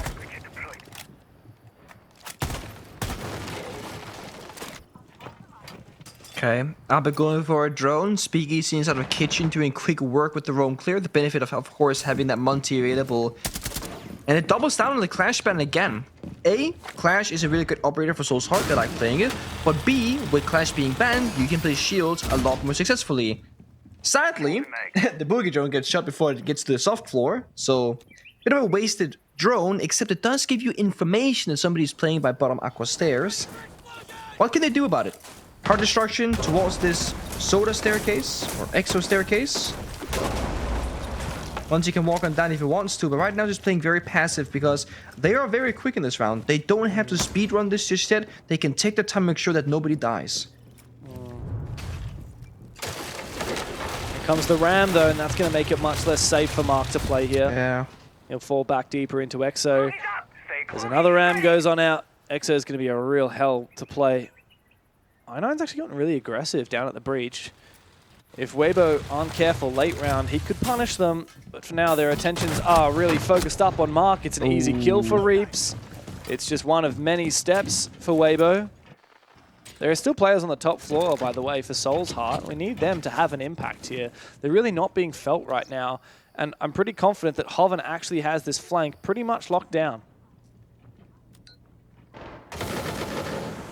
They have an off angle here, and that. Oh, he loses the gunfight. I was gonna say it's a genius off angle to get the kill, but he loses it out and trade as well afterwards. DCH goes big for 2. That's a huge flank. Even numbers with the Muncie, so 1 less gun available, but better plant potential. The thing is, Weibo, they can go down extra stairs. Muncie plants default. 1 guy covers the flank. 1 guy covers side. This should be good. There is 1 toxic babe pre-placed. 1 in pocket toss down. No more smokes now. Oh no! Hello? There's a good trade though from Ape. This is desperate. Ape, another good shot. Well, up to Scatman as he's back from his roam. C4. And he's being targeted by Turdstart. This C4 could win the round, but Ape reads him. A 3K to close out that. Ape going nuclear when his team needs it most. 1 round left in the half. And Weibo on the verge of dominance here on their attacking side. I'm not sure if they thought that Ape had run back outside the breach. It seemed like he knew he was on that boost spot for the plant position. He had a C4 in pocket, and he looked at the angle and said, okay, he might not be there, or maybe he saw him. He goes to shoot the Goyo canister. Now, the Goyo canister may or may not have hit the player if he was in that position. But if you think that he's already there, ripping that C4, tossing it out, either the C4 gets the kill, or at the very least, you also pop the fire with the C4. It was a 2v1. There was 1 more attacker available that you had to fight afterwards, but still, I feel like more could have been done in an attempt in that round to clutch. Kitchen bomb site again. No Clash, no Asami, no Mirror, but they have a castle and a Frost. I'm trying to piece together how they're going to strategically win this round, because as I said earlier, without the clash, this bomb site is extremely low in pick rate. Kind of like when you play Cafe, the mining and dining bomb site, you kind of want the mirror to like facilitate that setup. That's the clash for this one.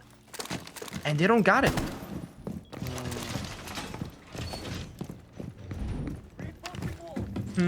Yeah, I'm still trying to figure out whether Soul's Heart are just not on the same level as Weibo, or not good enough to compete, or are they a little bit tired? Is today not their day? What do we think? Now we've seen a little bit. You know, we had high expectations from Weibo. You said you were looking forward to this game because you wanted to see their quality of Siege. Have you seen it as of yet? I've seen Weibo's level. At least if I ignore the first, 4 rounds of Clubhouse, then yeah. Soul's Heart had a really good start though on Club, and it looked very competitive. And the longer this series has been going on for, the worse it's getting. I think Weibo, the way they play Siege, it's hard to deal with for sure. And they're very methodical and they're very precise in what they want to do. They just take down I9 so effortlessly. But look at that. Who's supporting I9? There's nobody lobby. No one's lobby stairs. There's nobody top floor with I9 either. He is only I9 upstairs. He needs help. So in this instance, it's Soul's Heart not playing close enough together and selling their teammates short. You know they're gonna bring the Monty. They've done it every single round is what it feels like. You need to have a teammate to have that crossfire with you, or fight for space before it's too late. Uh-oh. Can't be affording to lose this, This is Scatman. acts of desperation. Really need this kill. One DMR shot will finish off Hoven. He knows it, so he doesn't peek anymore. Naga, so he doesn't find much. The Monty just peeking for information. Oh man, this bomb site though, Soul's Heart really insisting upon it. That's a big kill though, Mr. Punch. Unusual position for him inside of lobby. Diffuser is now on the ground and your Thermite is dead. Now that is a big operator to play on this bomb site. Soul's Heart, their goal now has to be just consolidating.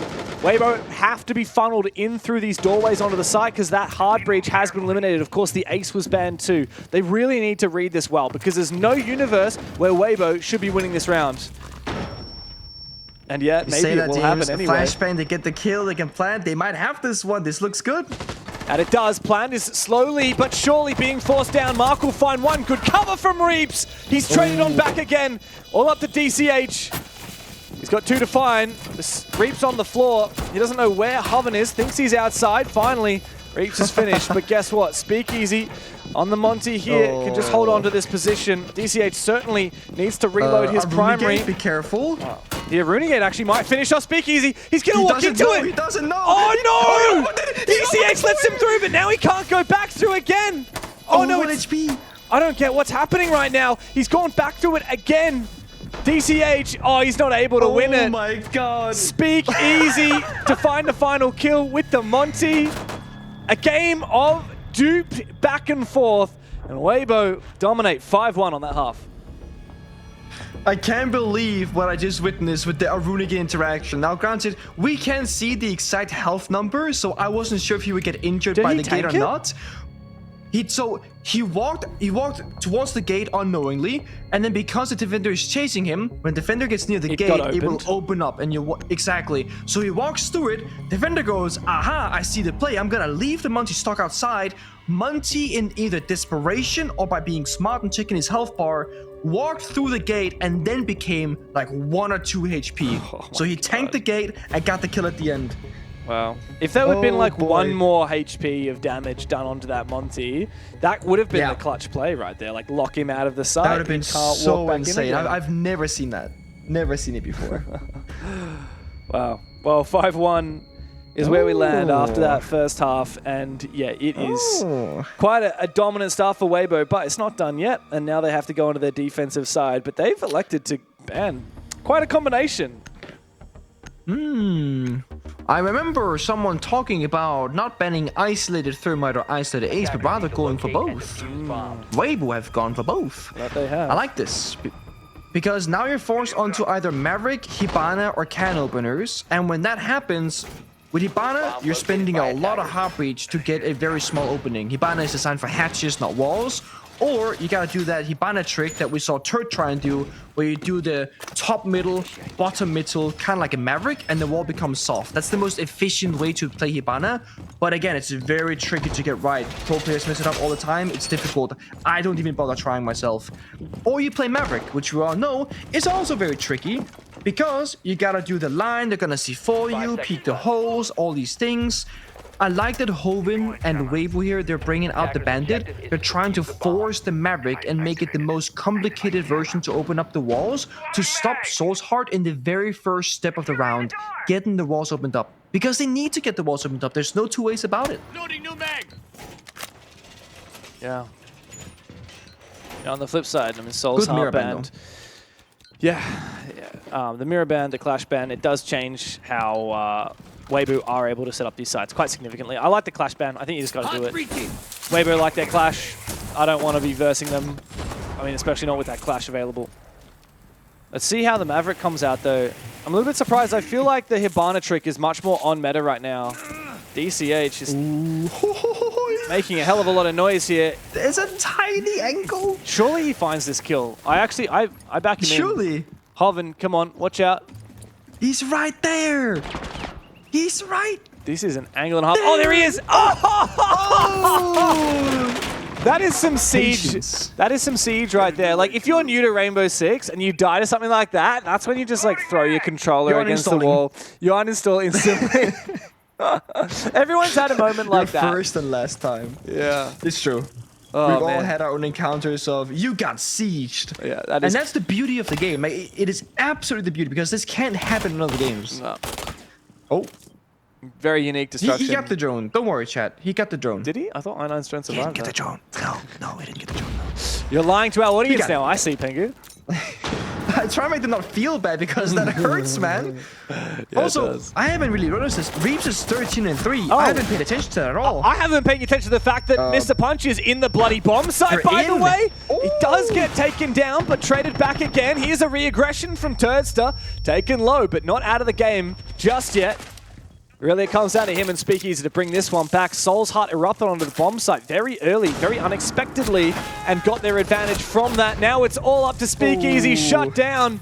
Big double from I9. And it looks like Soul's Heart are erupting onto their attacks with a little bit of pace.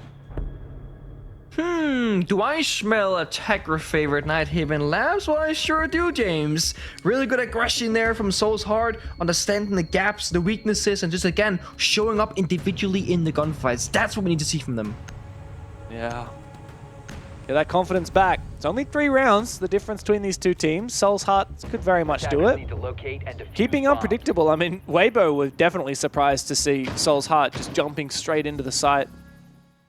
And here it is, by the way, that first one tap. Oh my god. Boop. It's kind of gross, I'm not gonna lie. Yeah, Mr. Punch is in there, like so ahead of schedule. So good. But that's again, that's probably not gonna happen again when they go upstairs the next time. So that was like a much easier round than it should have been. Plus they got the bandit kill early on, so bit of an off round, one could say, for Weibo, but again, it comes down to Soul's Heart playing it smart and taking advantage of the openings that is granted to them. 5 seconds to go. Attackers are moving out to locate a bomb. And Guess defuse what? it. That Monty's coming in through for Scatman. Monty and Blackbeard. It's a double shield round for Soul's Heart. And this is basement, right? Am I crazy? Yeah. It's just, I saw it's everyone basement. from No, the you're not defensive crazy. team. Yes, it's basement. Yeah, everyone from the defensive team a moment ago was in on the ground floor, and I was like, hang on, why is everyone on the first floor? They ground floor? pretty much still are. It's everyone except This for is what Hoven. I call a Giga Roam, okay? And the issue with a Giga Roam without the Goyo is that you can't stop a bomb site rush. Yeah. But we know from the outlines that no rush is coming because they want to match the roam clear. Yeah, I but don't think they're you expecting can't- to find 4 people though. But how do you rush when you don't have Thermite or Ace, right? You want to rush through a breach, you're going to do that with Yeah. Hibana and Maverick, wait 10 years for the wall to open. I guess you could do it with can openers. I You was thinking also- can opener EMP, but yeah, it's not very We don't fast, even have is a it? Thatcher, right? Like, we don't even have baby EMPs. This is going to have to be a clear. Soul's Heart, unfortunately, didn't get the attacker repick to capitalize on this setup. Now, Mark has fallen early. Not sure where that was. Oh, it's a frustrating spot for the Dread boy. Mine. Eventually takes it on down. At least you got the Monty for the roam clear. At least you've got the IQ for the Pulse and the Valkyrie. But it's going to be a very slow round to try and clear this map. The question is, how much fighting does Weibo actually want out of this round right now? They got the castle barricades to play around in the staircase for Hoven, watching the feed angle, I believe.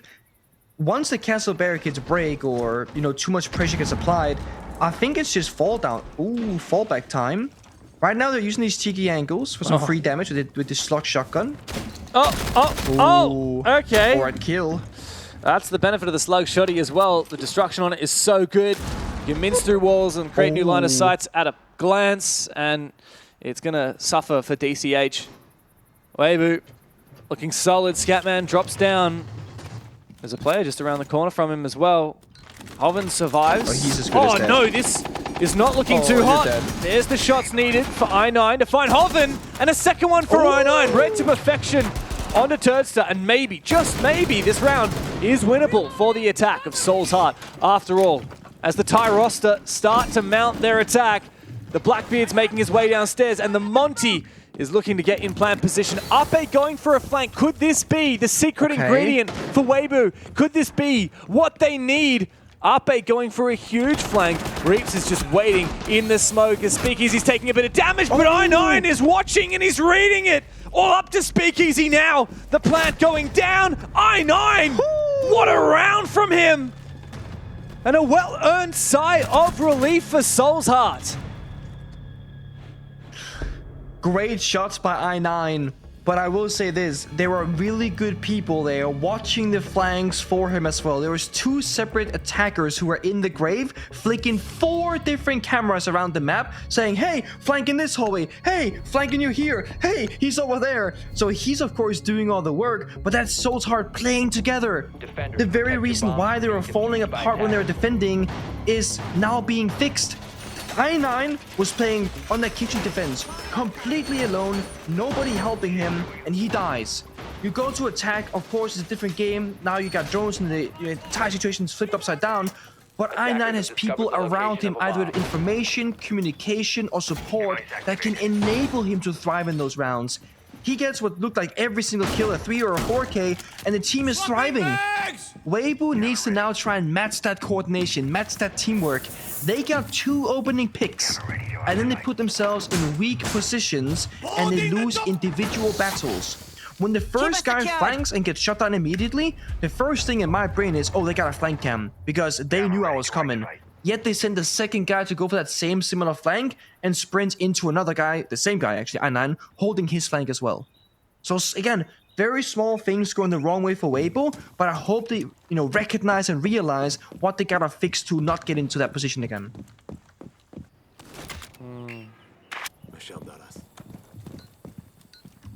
I'm gonna say credit to Soul's Heart. Despite that Thermite ace ban, they don't seem to be too worried at all. They're happy to play Maverick. We haven't even seen Hibana from them at all. Maybe it was a bit of disrespect here from Weibo. They thought that it would have a little bit more impact than it actually has. We've seen Soul's Heart use now both Monty and Blitz without seeming phase at all. Sorry, Monty and Blackbeard, I should say. Speaking of, the Blackbeard's now going to open up that soft portion of the wall. Yeah, that is how you make a hole, mate. Thank you. Torch out. Yeah, gotta praise Soul's Heart. Banning the mirror here is genius, and they did it first. Reason why I say this. If you have Thermite Ace banned against you, then you gotta play, as I said, like the Hibana, which is easily penetrable, or the simple version, the Maverick to make the wall soft. The problem is, if the enemy on defense can then play the mirror, you slap a mirror window on that wall, and you can't play Mav all of a sudden. You can see 4 through it, impact trick through it, just swing. It's very, very brutal.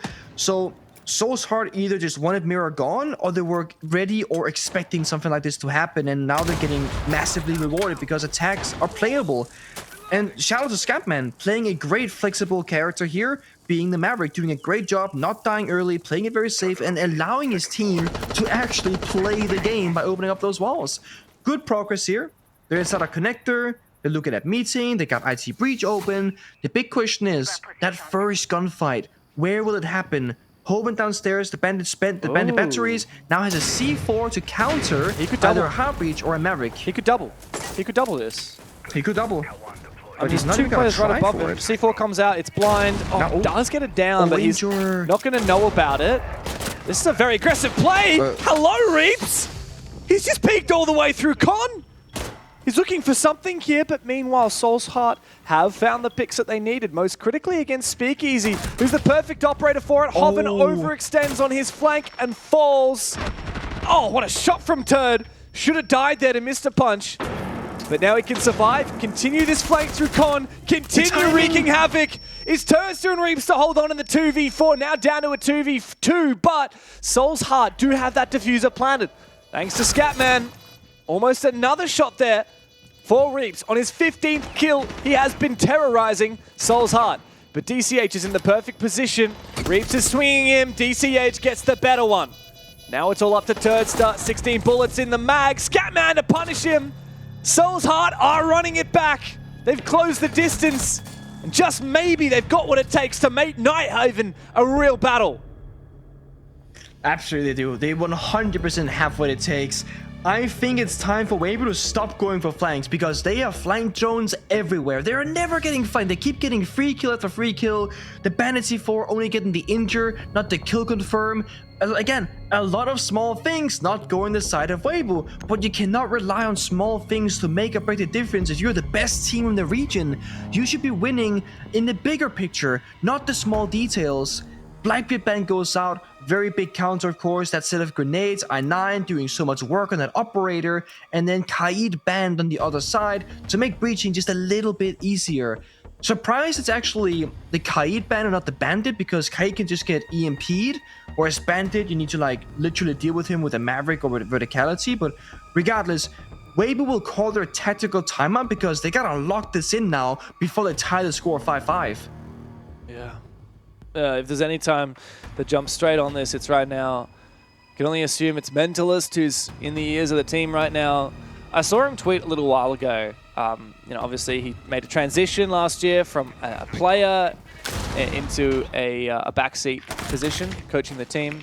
And his comment was along the lines of, look, I've done both now. I've played on stage and I've stood behind the players and I've watched them, playing their matches and giving them their feedback and the tactical timeouts, and I can guarantee being a coach is 100 times more stressful than being a player. Defenders, protect your bombs from being defused by attackers. I always thought that was silly because like the coach isn't invested at all like in the game itself. But then when I joined PSG challenge with Fabian at first, I was like, Fabian, is this normal like to feel this way watching a team play a game? You're so invested. And because you have no control at all, you're even more of a wreck emotionally because you can't impact the outcome of the round. You can only watch what happens and either criticize or compliment. So it's very frustrating sometimes to be a coach. And the fact that we talk about players retiring early and all this stuff because of lifestyle changes and stress, what about coaches, man? How are they staying in the game for that long? They got the most stressful job in the world. Or in esports. Yeah. At least when you're a player, you actually have the ability to change things. Once the server starts, right? You can say, okay, I'm going to do X, Y, Z to try and improve our outcomes. Where as a coach, you can say, guys, please do this, or we should do this. But it's all exactly, we should do this. Yeah. You can't actually have an impact. Once the game starts, you have to sit there and just watch and stress and hope for the best. I feel like people, they think of teaching as like an easy thing. It's like, oh, if you're smart, you can be a teacher or whatever. But teaching as an element of itself, it's a soul skill. You can be incredibly smart and know all the right answers and be a terrible teacher. Yeah. It is. I have so much more respect for that after trying to do that kind of stuff in esports myself. It is not as easy as it seems. No, not at all. Attackers have located a bomb. Well, what has Mentalist said to the boys in that TAC timeout to try and get them back on track? It's been, well, it was a very good slew of rounds in a row for them. 5-1 start, 3 in a row now from Soul's Heart. Their attack has been very strong. It's really proving your point, Pangu, that perhaps Nighthaven is an attacker-sided map when the teams are playing at a high level. Get ready for explosion! Hats getting opened up by Scatman on the Munty once more. Going back to the Arbiter bans real quick, I'm actually a bit of a toss-up there between Blackbeard and Monty, I think, for Weibo. And I think the grenades on the BB and the lethality of the Operators, like, that was the bigger threat because I9 was styling on them. Scatman's a great Monty player, don't get me wrong, but Monty hasn't really been the problem. He's just a glorified planter and roam clear right now. Yeah, right. The Blackbeard is definitely a bigger issue.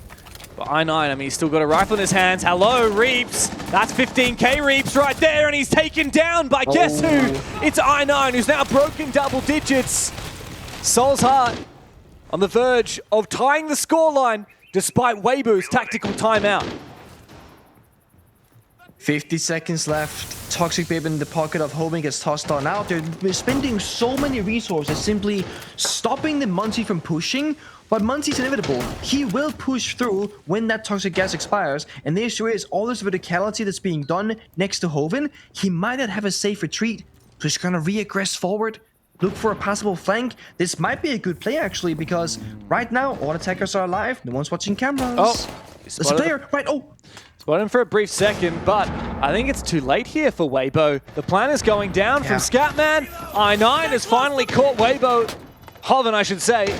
And Weibo are not looking too hot. That Nitro Cell does a hell of a lot of damage to Scatman, but he just does get it in front of him. Make sure the shield covers up, minimizes that damage.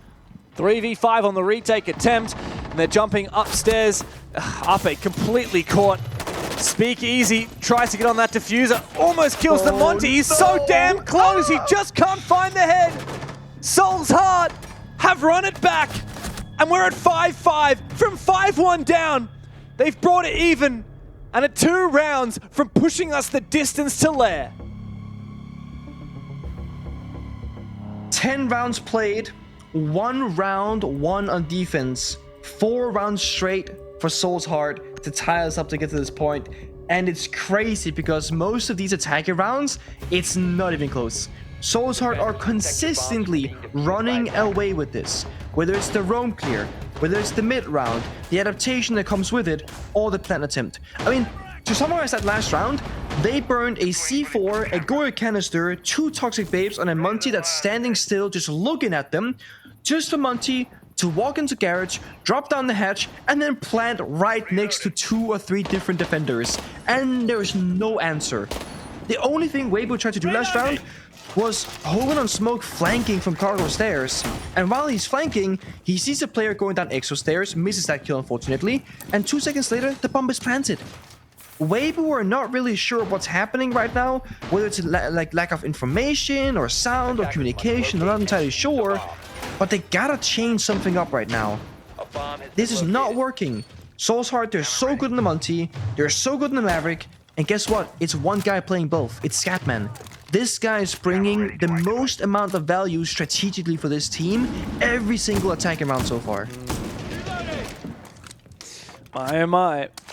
After everything we praised about Weibo, after all the expectation we've put on their shoulders, after Soul's Heart, frankly, just not quite cutting it compared to what we saw from them even last year, right? Even into the SI quals, they looked very solid. As NoCap, they had quite a reprisal, and then they got I9. They struggled a little bit in Stage 1 here in the regular season. Of course, Weibo, they haven't dropped a map as of yet. Could this be the first if Soul's Heart can keep up this attacking momentum? A lot of damage done to Monty right now. That could be a problem. He's now weak to a, 2 ticks of Toxic Babe. You know, a little bit of C4 damage. He can very much get killed in this round. Turret, does he have a spare reinforcement? Yes, he does. He can close this wall whenever he wants to. He should. Yeah, I mean, it's almost now or never. Because guess what? I9 on catwalk rafters, waiting patiently. C4 goes out preemptively, doesn't find the kill. But Reaps finds Mark elsewhere on the map. Yeah. The challenge here for Turtster is... Oh, no! He's baiting it! You're right! He was just waiting, biding his time. I9 gets in, gets out, and everyone seemingly falling. I9 is doubled down. This guy is in peak form right now. Suppresses the flank, back up again. And now Scatman on the Monsi. With no explosives available on the defensive side, he is not vulnerable. Guess who is? It's Reaps, prone in the bomb side, but he still finds the kill! Traded back by Mr. Punch. Ape, up against the world. Soul's Heart on the verge of taking the lead. As Scatman forces that diffuser down. Here's one covering. Ape wins the fight. It's a difficult duel, but he has to move straight on to the next one. Hello, Montaigne, he says, but he's looking for Mr. Punch. Scatman can always get aggressive, can always tempt him. Looking to try and get an angle over the top of him. He should know. Monty is low HP. Scatman is just tempting fate at the moment. Ape gets off again. Oh, such a difficult position he is in right now. 2 bullets in the mag. Go for a reload. It's the best chance you've got. You got to find this fight against Mr. Punch, but I'm telling you what, Pengu, Soul's Heart against everything have done it. It is 5 rounds of attack straight on Nighthaven. They're on map point against Weibo. One more round. It's crazy to think how that round started. Monty tanked 2 impact grenades and a bunch of bullets. What you saw Monty's health bar was at the end of the round was about 20-25 health or so. That's what happened in the first 60 seconds. And doing all that, I9 was slowly crouch walking up that catwalk rafters, gets the first kill, and the top floor gets weaker and weaker. And then, Soulsheart, they have this tendency. They start top floor, they pressure the roam game, but then in the middle of, out of nowhere, they'll just go to the bomb side, start planting, because they find a couple of kills. We also saw I9, after getting the kill to turret, get a yellow ping from his teammate on a drone once again, downstairs. And he goes downstairs with his teammate Mr. Punch, and they 2v1 Reaps. They trade 1-for-1, sure enough, but they have such a big numbers advantage. Trading is exactly what they want to accomplish. Weibo have no idea what to do in these rounds because nothing is working. And this is Weibo's map pick that they have been hiding. They've been hiding this the whole time. It's not even a particularly solid map for Soul's Heart. I mean, it's okay. It's in their wheelhouse. It's not their specialty. Weibo came in prepared for this, and that preparation is starting to be stripped back. Now it's all about adaptation. And how do you read it? When Soul's Heart are really leveraging this Monty to perfection, when I9 keeps coming in and making these picture-perfect plays. I gotta say, the I9 pickup for Soul's Heart has been perfect. He's back in form. Yeah. We always knew he was a big hitter, but he's a very hit-and-miss player. He'll have quiet games, and he'll have nuclear ones. Even though he's on only 13 kills to Reaps' 17, every single one of those kills has been so impactful for I9, always in the right place at the perfect time. I'm sure some people are watching this going, why is he in the electricity and not taking damage? And to that I will tell you, in Siege X there has been a change to electricity. It is now a completely neutral thing in the game. It'll zap defender and attacker gadgets like back in the day, but it no longer does damage. Yeah. It's the same mechanic that is applied to Clash's rework. You can still slow people, you can still zap them, but Clash no longer does electrical damage either. So when you see a person rappelling tank in the angle, that's why. Yeah, but the operators will still grimace and scream when they go up to them, just as we heard there from DCH. Brava did not sound happy, I can tell you that. I mean, if I was just getting there, getting sapped the entire time, I'd be like, what is my body doing? Get me out of here. Have you ever touched an electric fence? When I was a kid, we used to go holidays in this place with electric fences, and me and my sisters would dare each other to how long could you hold onto the electric fence getting shot. Oh my. That's just the fact that you say we went on vacation to this place with electrical fences sounds like going to like an electrical fence park, by the way. Like the way that it's phrased to my foreign brain. It was like that's a great vacation, James. It was like a farm 6 hour away from Melbourne. Probably you could drive to, I don't know, the Netherlands in that time, probably. About that. I have touched the fence for like half a second, and of course I let go. This is the third special, Weibo special. Over-aggression, gets the kill, and then re-aggresses into a deeper roam. They need this to work though, right? They can't just play sheltered roles. They can't wait to lose these rounds that they have in the past. They have to be the ones to act. They reinforced the catwalk wall early this time. Oh, hello. Who's it? C4 goes out. Hello. Surely it's a 6-6, James. Yeah, I'm pretty confident. Is it a kill and injure? Because Punch is down. Yeah. Well, there were 2 separate C4s is what happened. Scatman's also on camera here. I don't think there's anyone on it right now by looks of the defensive side, but there's actually a camera inside of Garage. They were looking for it before. They didn't find it. I think they assumed it was clear, but there is info on their position. Oh, not good for DCH. I have a sneaky suspicion that we might be on track for overtime here. Oh, we're right there. 5v1, surely not. DCH. Flawless. Nope. Flawless round. It's just like that. Sometimes it's real. Oh, wait, no. There's a saying for this, okay? My good old friend Fabian taught me this. It's not easy when it's hard. A true genius That's the of saying. that game. Can we have Yeah, a... basically, whenever PSG would blatantly throw around in Pro League, Fabian would go, oh my god, it's not easy when it's hard. Yeah. Hey, production, can we have a look at the Weibo cameras again, if that's possible? I'd love to see something. We can actually see the old man Mentalists in the back of Turdster and Speakeasy's cameras in the black shirt. You can kind of just see him standing behind Speakeasy there. Oh, he's in Hoven's camera as well from the other perspective. The GOAT right there. The father of APAC, is that what we call him, or what do we go with here? Well, when APAC Pro League started, Mentalist was too young to play, but he was already on the roster as a substitute for Aerowolf, who people might remember for beating Giants and being deemed the Giant Killers in Tokoname. You might not remember that event, Pengu, because you guys actually failed to qualify for that one. Okay, alright. I mean, I still cry about it till this day, okay? Same with... Dude, how is it that Europe won an event and it was Na'Vi and not you guys? Same with Milan. We didn't make Milan either, and that was when EG Empire had the top white stairs incident. Like, but at least not making events was just content. At least a good European team in Empire won that event. It wasn't Na'Vi. that event was a bit of a strange one, to be honest. Because Stokie was banned. Yeah, exactly. They won with Pi subbing in, who's a PUBG pro player, like former at that time. Like, it's ridiculous. I believe Citizen was on the roster at that time, though. So if I'm not wrong, I'm pretty sure Citizen played in that. There were some good players on that Na'Vi roster, but they were very young and inexperienced. They had just qualified to Pro League that year from Challenger League. Anyway, enough with the history lesson. Mentalist, yeah, he's an OG. I've seen his entire cycle from being too young to play Pro League to now being moved into a coaching role because he's too old to play. And, well, he's going to be stressing out. He might have a few grey hairs and a bit of early aging after watching how long it has taken for Weibo to finally get us a 6th round on the board. Now, I'm a little bit worried about one thing now for Soulsheart. That's the less experienced, I don't know, yeah, I guess technically less experienced team here. Risk assessment. You're now an OT, you've made the comeback happen, now it's a reality that you can win.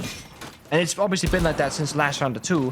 But it's like, do you have what it takes now to still play aggressive, to still make that play? Is I9 still gonna go crazy when he has to? Oh. Reinforce the wall, AD, the cover was there, That was very scary there. Yeah, good cover though from Speakeasy. If he wasn't there, then that would have definitely been a free kill for Scatman. Instead, Scatman takes a bunch of damage. And as we know, you don't want your Monty to be low on HP. Scatman wants to destroy this camera. Eventually, it does get taken down. That's going to enable the Clutch Drone to get active again and start trying to hack some of these Evil Eyes. Scatman just has to stay alive. There's still 2 more C4s to deal with. And he's low enough to die. He gets a kill? What? How? How is he afforded to AES there? Kills the player rotating between Con. Very dangerous from Hoven. As you said, though, there is still a C4, 2 C4s, in fact, available between Turd and Reaps.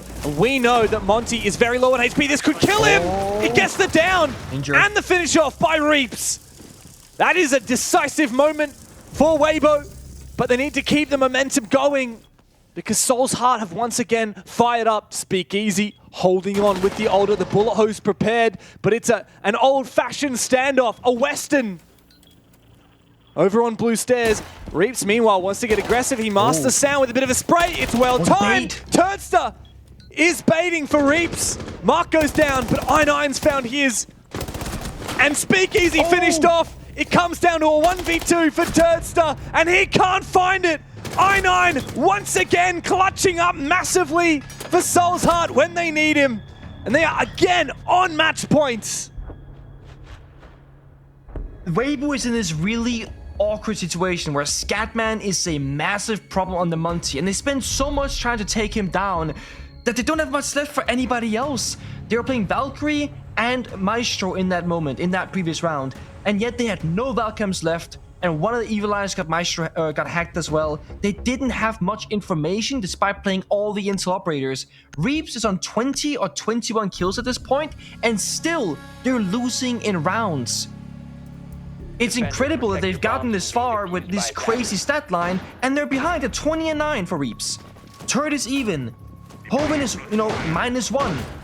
No one is massively slacking right now. Speakeasy on supported roles, same with Ape. Now I9 is on 17. He's been absolutely popping off on the attacking side. Now Soulsheart find themselves on defense. We're gonna set up and ready to Both go. teams have one defensive round victory. The rest, it's all attacks. And yet there's like a 38% attacking win rate in this region on this map. That's ridiculous, James. It's been an attacker's game. No doubt about it. It has been. It's up to Soul's Heart to disprove that here. Another map point available. I said match point. People get very finicky. The overlay will always say match point for each individual map, but you know, in a game like tennis, we only call it match point when it's actually the end of the whole series, as we call it. So, you know, match point, series point. That's not yet the case here for Soul's Heart. Weibo 1, Clubhouse 7-3. Soul's Heart need to push it to Lair in order to finish off this series. So it is currently map point. Soul's Heart on the verge of pushing us to a third, on the verge of stealing Weibo's map pick. But it is so very doable. Weibo, as you said, they are good on the attacking side. This has been very much an attacker's game. There's only been 2 rounds of defense won in this whole match so far. The Soul's Heart need to find their second.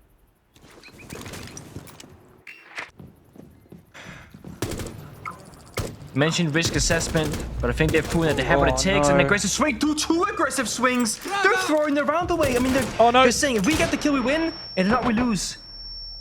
Desperate. DCH doesn't go back for more as well. With 2 players from Soul's Heart falling, it does feel like we are going to go to a 15th. Turdster. Oh, couple of shots fired. I don't know if they know where he's coming from. Yeah, there you go. Again, the shots come towards Mark. He doesn't take too much damage at his long range, of course. But here comes the death mark from Turdster. And that's going to make things all kinds of difficult here for poor DCH upstairs. Remember, Bombsite is actually down in the basement. Yeah. Could be easily forgettable, seeing what's happening so far in this round. Soft hatch, of course, inside of garage can be opened up. All 3 defenders are looking to make a... Okay, they're gonna go back. Okay, I thought they were all gonna go for a flank. They're gonna escort each other back towards the bomb site. That's more like it. It's crazy how they could have attacked the bomb site here and there's no one to greet them. But of course, they don't know that. Weibo are droning for the roam clears, waiting for a demo striker maybe. Nading out the castle barricade. You got 6 seconds to work with, man advantage. You got the Goyo canister, but not the castle door. Eventually it goes That down. one gets the castle door. Very awkward, very difficult to clear castle barricades with grenades. The castles are very picky about how they explode, how close that nade has to be. 40 seconds to play. I have a feeling that the way Weibo lose this is if they try and go for a passive plan. I want to see aggression from them. I want to see them push in together. 30 seconds, Turd finds DCH to open things up even more. Oh, With no. one more tracker in pocket, they can find Mark as well. It's Oh a my 1v4 God. now. Oh, never mind, it's just over just like that from the Verd. We're gonna need every single round in this one. And the problem is, you wanna be on the attacking side, and that team is not gonna be Weibo. There's a very real chance here of an upset that can take us all the way to a third map. That's right. We saw it happen earlier today in Soul's Heart when it was almost exclusively, if I'm not wrong, defense rounds. Oh no, it was attack actually. I'm looking back. It was Cafe Map 3 against Daystar. It was 2-5-1 attack halves. Actually, no, again, I'm wrong about that. It was they won 2 defenses and then they went 5-1 on their attack. There was another one where we went 5-1, 5-1 into overtime. I can't remember which map that was, but it was Soul's Heart that got the advantage. We saw it happen yesterday in OCE as well, if I'm not wrong. A team that got the 2 defenses ended up winning the series. So Soul's Heart have everything in their advantage right now. The only thing going for Weibo is that was a very convincing round win. They played it really, really well. Turdster had a great game, had a great round, I should say. He's now hit 12. Reaps, by the way, has hit the 20 bomb across the 14 rounds we've played. And I9 has the chance to do the same. He just needs a 3K in this round. My God, we've seen some highlight players in this game across those 2 teams. But it all comes down to this last attack of Soul's Heart. Can they push it the distance, or will Weibo close it in 2? It's actually kind of crazy. Mark is -5, Scapman is -5, Mr. Punch is -3. They're even in rounds, despite Reaps having 3 more kills than I9, and everyone else being, you know, not as negative or even positive. Like, scoreline-wise, Weibo, they're much more positive. Yet it's a dead even round. And now it comes down to who can make the play. I mean, Turk got double swung last round, then triple swung. 1-2 gunfights, and that kind of settled the previous round because of man advantage, of course. Both teams are fighting tooth and nail. There is no Maverick this time. That's the big thing. There's no easy way to deal with this. It's going to be an EMP of verticality, and there is a bandit tricking this time. He's waiting for something to happen.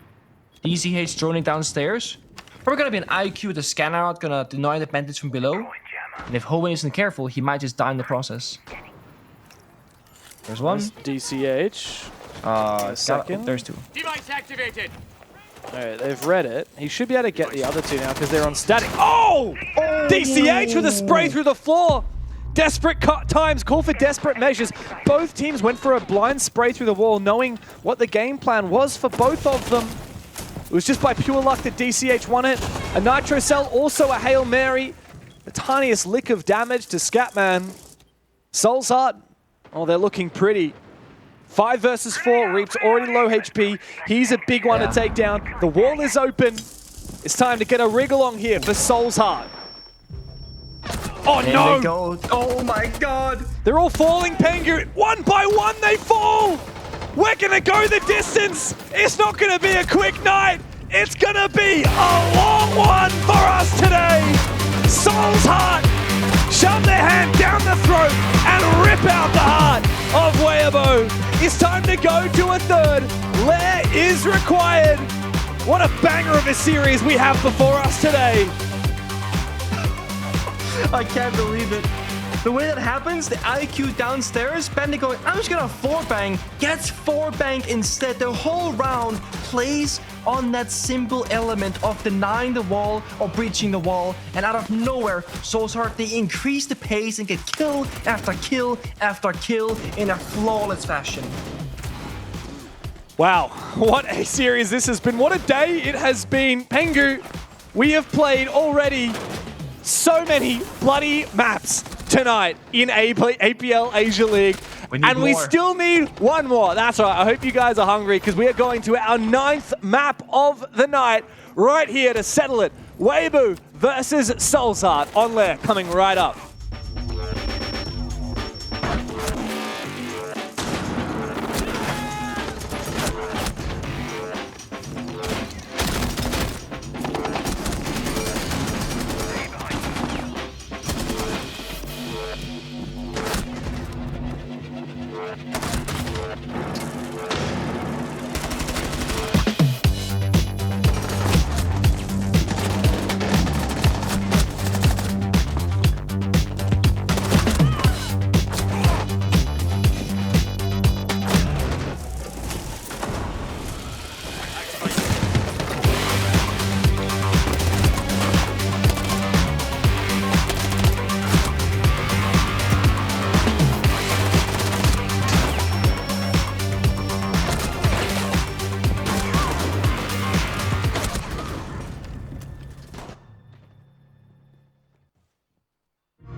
You know how they say, it's not the destination, it's the journey? And the journey of 1,000 miles begins with a single step. And you know what? They're right.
tree, honey. Let me spill the tea on all these haters all love me.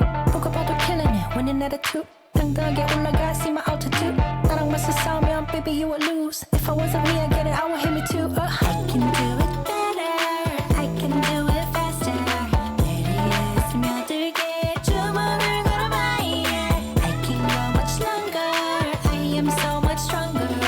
내리에 스며들게 주문을 걸어봐, yeah. 자신과의 싸움에서 지면 야구르지. 매일매일 일어나서부터 보는 거지. Look in the mirror, say you're a winner. 주문을 걸어봐, yeah. In a bad mood, 바꿔버려 in a hurry. 꿀꿀한 기분 털어버려, I don't worry. Get through the weather, feeling get better. 주문을 걸어봐, yeah. I can do it better.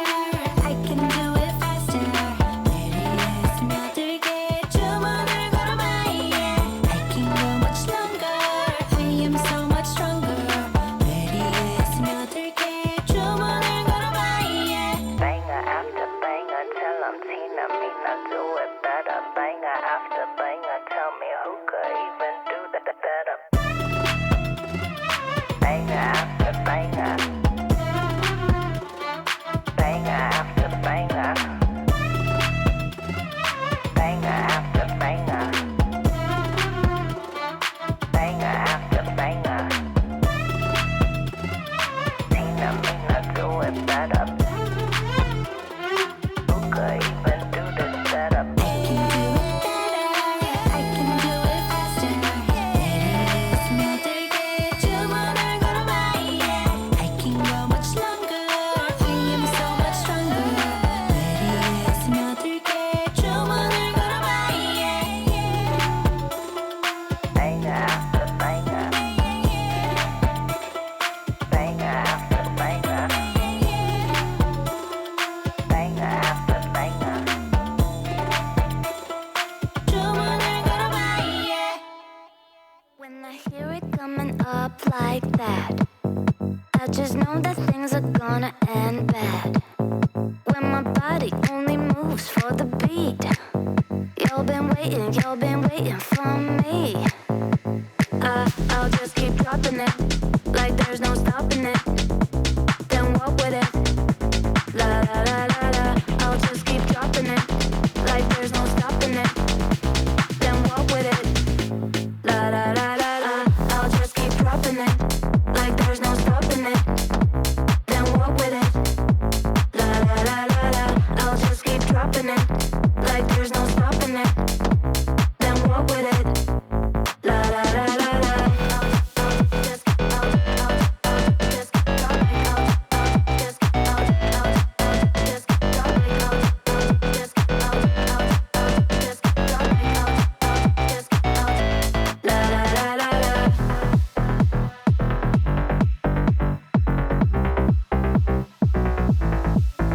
When I hear it coming up like that, I just know that things are gonna end bad. When my body only moves for the beat, you've been waiting for me. I'll just keep dropping it, like there's no stopping it. Then walk with it, la la la la la. I'll just keep dropping it, like there's no stopping it.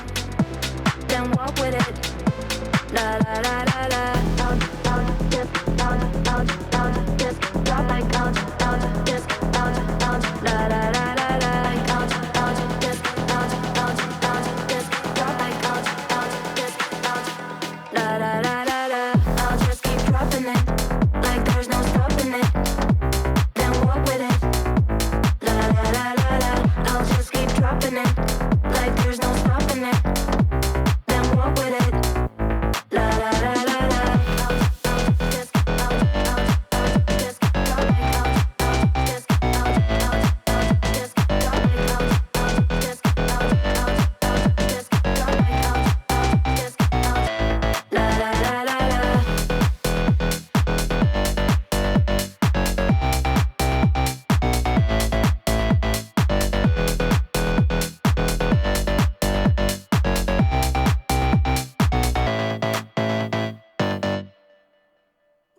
Sugar sweet, you got what I need.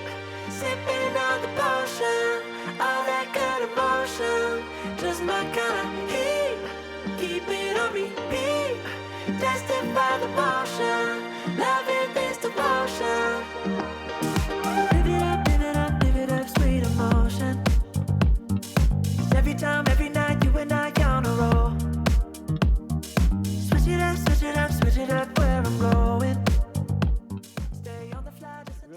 didn't get hot mic'd.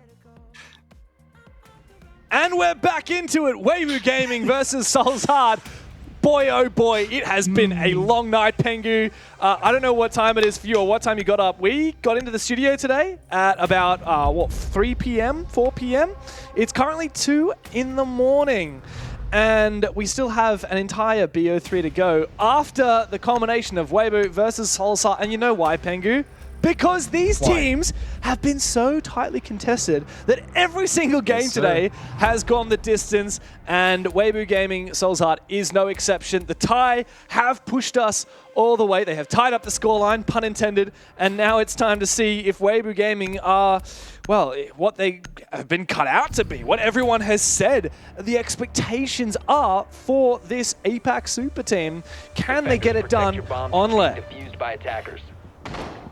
I hope for Weibo that Nighthaven Labs, you know, them hiding it for so long, them being the lowest priority map statistically, that's just what that was. That they're not like super confident on it, they're not the most experienced on it, because Lair requires a lot of teamwork and a lot of good fundamentals to win on the attacking side, and maybe also on defense, to be fair.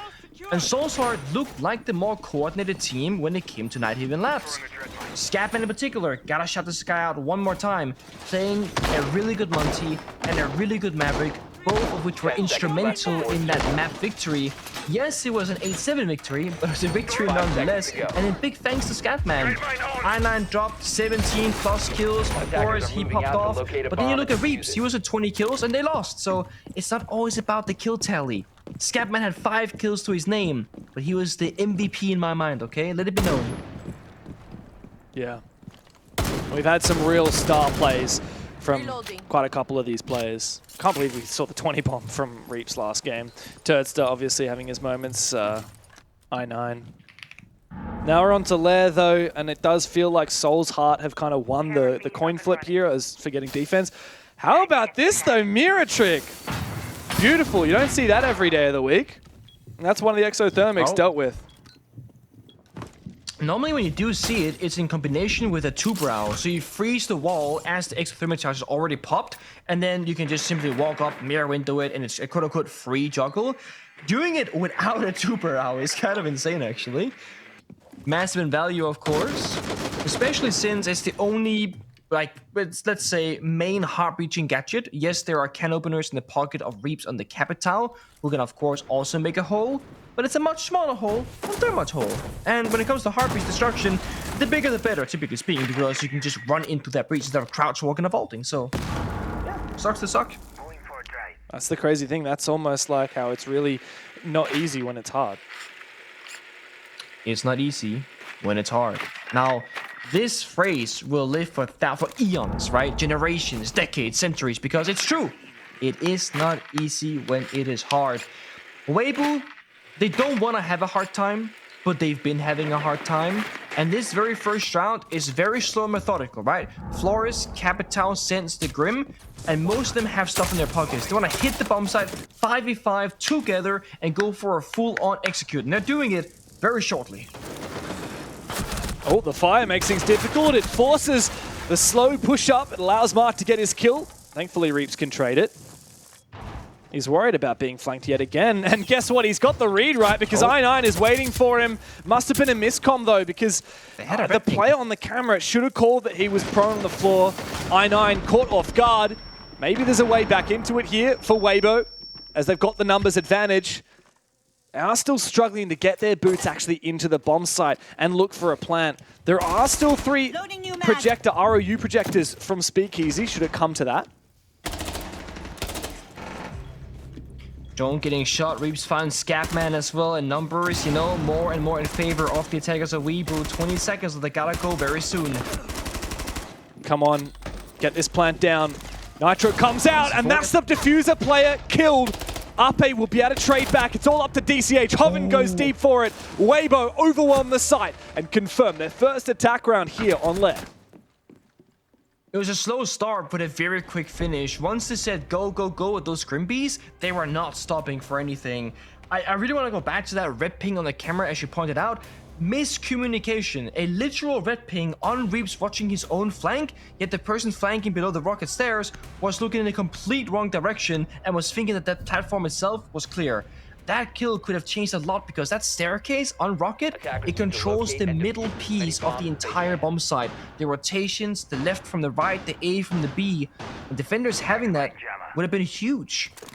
Now, Soul's Heart, I like what they do. Whenever they lose a bomb site, they just go somewhere else. They're not too fussed about it. They're not gonna say, guys, if we change X, Y, Z and go back again, we'll win. No, don't bother. Just go downstairs, go somewhere else, do something new. They're gonna have a pretty standard lineup, I would say, with the exception of the Solis.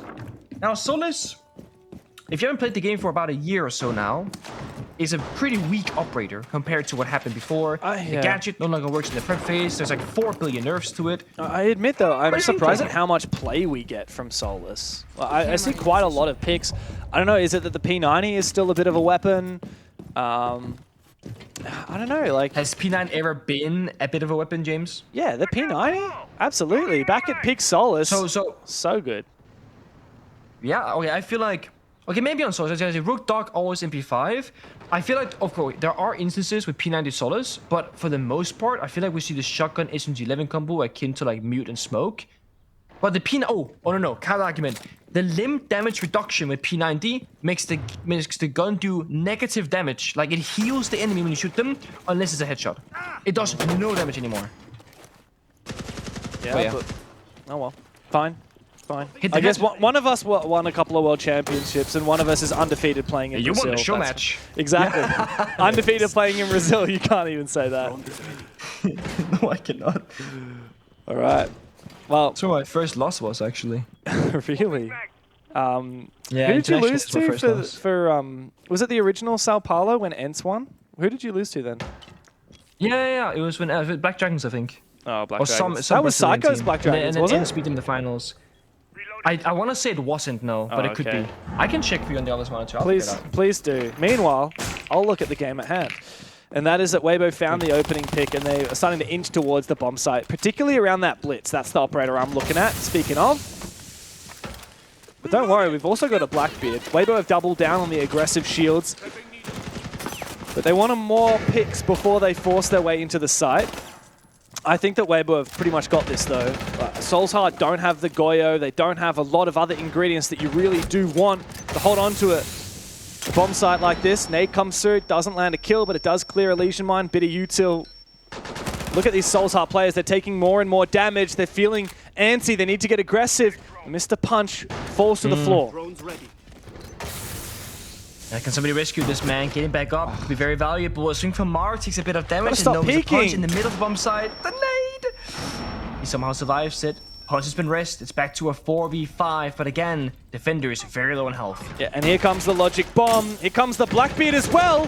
Oh, the guard break, but Hoven does peek on through, find his kill. All up to Scatman. The C4 shot out of midair as Turdster walks straight into a goo mine. He's the one to track Scatman, who will find the first kill. 3 more required. It's not likely to happen here. Weibo continuing the dominating attack form that we saw on Nighthaven into Lair. Nice shot, though. Besting Turdster. Maybe this is winnable after all. Not if Hoven's going to have the long angle like that. Weibo, another attack round 1. 2-0 up on Lair. And my God, Pengu, this has been an attackers series between these two teams. It really has, and I gotta give praise to Weibo. Maybe it is a unfamiliarity with the map of Nighthaven Labs, because now the teamwork and the synergy is really shining. They're pushing basement lair, which is very difficult, by the way, from the front. And it's just using the Blackbeard and a gun behind him, the Deimos and a gun around him, the grenades, everything's flowing. It's looking really solid. Soul's Heart are fighting back to the best of their ability, but they're usually backs against the wall, stuck in a corner. Maybe it's more roam game time. Maybe it's about finding Weibo a little bit further off the bomb site first, weaken them a bit, not allow them to execute 5v5. And obviously the Hoven, an opening kill, disgusting shot from him, C4 shot midair. Nice attempt of a clutch of Scatman. He almost gets his pre-fire as well, but he was 1 HP, and a blitz was left remaining in case he did get that second final kill.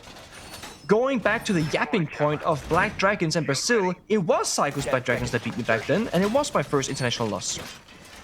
So, fun fact, it was Psycho, PCD, Julio, Whack, and Kamikaze. That was the Black Dragons roster. Attackers are moving out to locate a bomb and defuse it. Wait, Julio, Psycho, who else was on it? PZD, Julio, Whack, and Kamikaze. Ah. So It's also back when Ella was disgusting because Kento or Kitty carried into the final with that operator. Yes, I do remember that. I can't remember what team they were playing against, but there was one particular 4K or Ace from Kanto on Old Oregon. On Chalet? No, I'm thinking okay. of one on Oregon. He was playing in, you know, the old pantry in the old kitchen, how you would open the back of pantry wall to go into meeting? Oh, yeah. He started in there and he got like a 4K, then he just ran forward and tried to hunt for the last one. Okay, so I have a Chalet clip that's the same thing. The grand finals was Oregon 5-2, Chalet 6-4. I think No both of the way. clips you're talking about might be against Black Dragons. My God. Good old He did days. hard carry. So. I do miss old Oregon sometimes. Like, I look back, I have some pretty gnarly clips from it.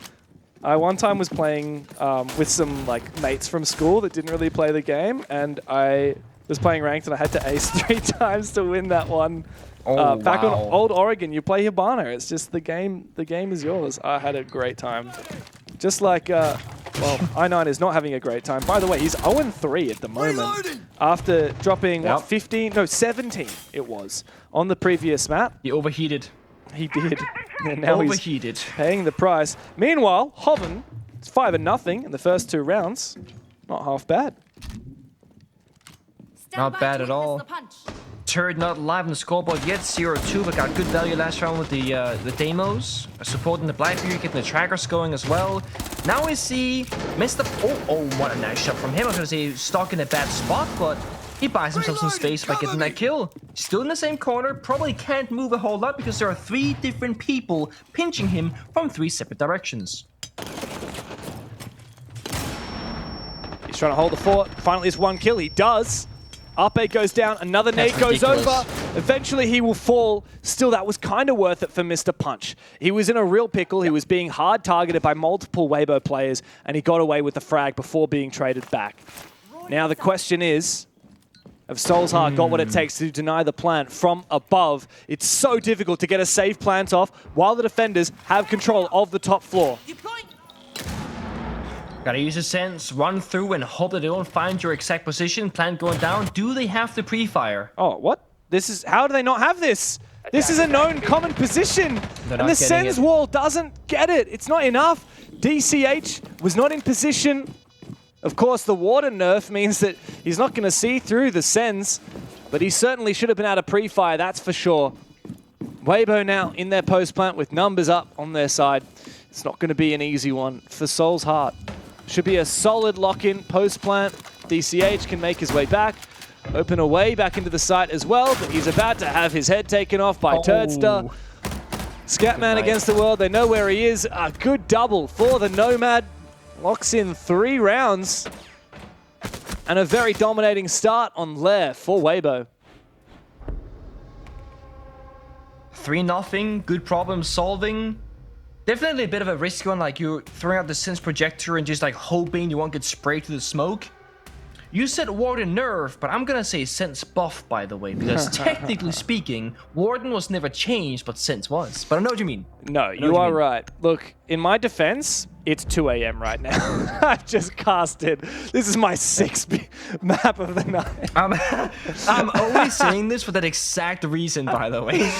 I'm impressed that your brain can compute the difference between a Warden nerf and a Sens buff. Did I get that right? Yes, you did get that right. And sorry, you are Pengu, right? You're a good lad. And I'm Dev. Yeah. Yes. So I just want to make sure I'm dotting all my T's and crossing my I's. Oh, you got that one as well? I thought you were going to mix that one up, maybe. I did. You clearly aren't paying enough attention. No. Playing a prank on you. It has been a long day. It has. It has been a long day. It has. Man, APL has been jam-packed. It's crazy. Like, there are 24 teams playing across the APL, and the 3 different regions are OS, Asia, and APAC North. We've seen all of them compete down through the regular stage into the playoffs, where we see the top 6 from each region. Soul's Heart and Weibo now fighting for a spot in the top 4 at the moment. Attackers are moving out to locate a bomb and defuse it.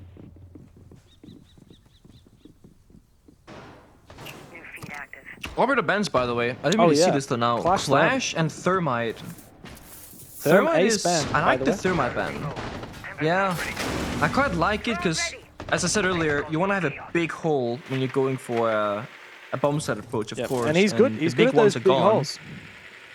He is. He's got a whole line about it. Do you want to phrase that line? Say it out loud? A big fucking hole coming right up is what Thermite says. That is indeed what he says. 1-1. I've heard him say that once or twice before.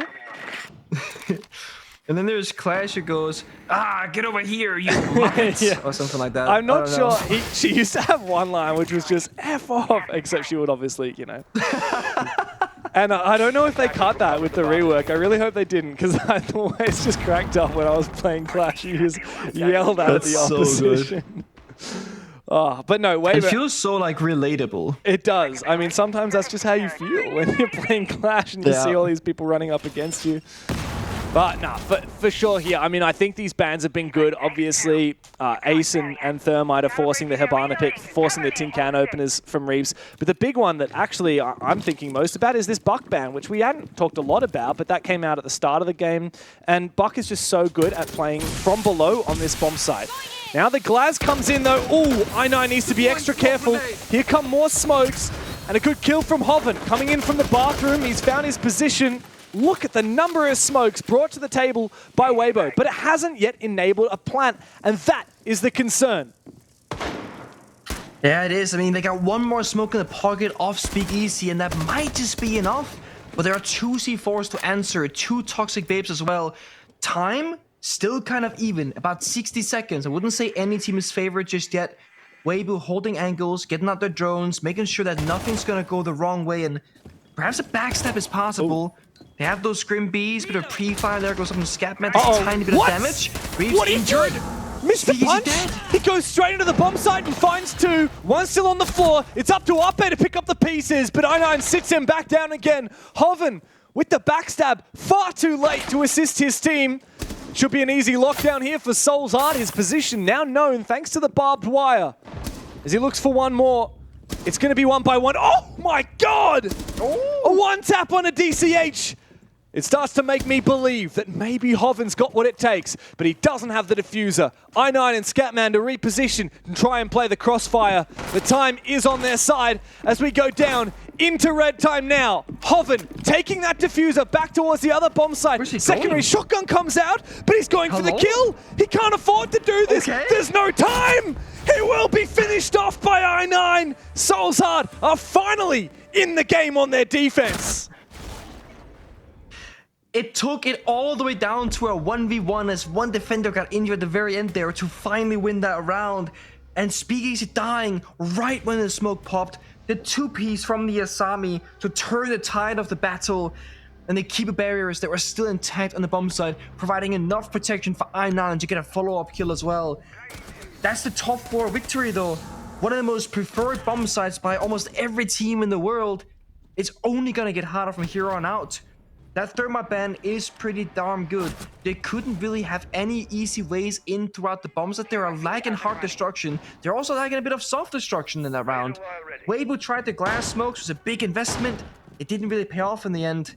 Might be time to go back to what worked before. Oh, and as I said that, I see a glass, see a fuse. Get that shield, get that Deimos, get active.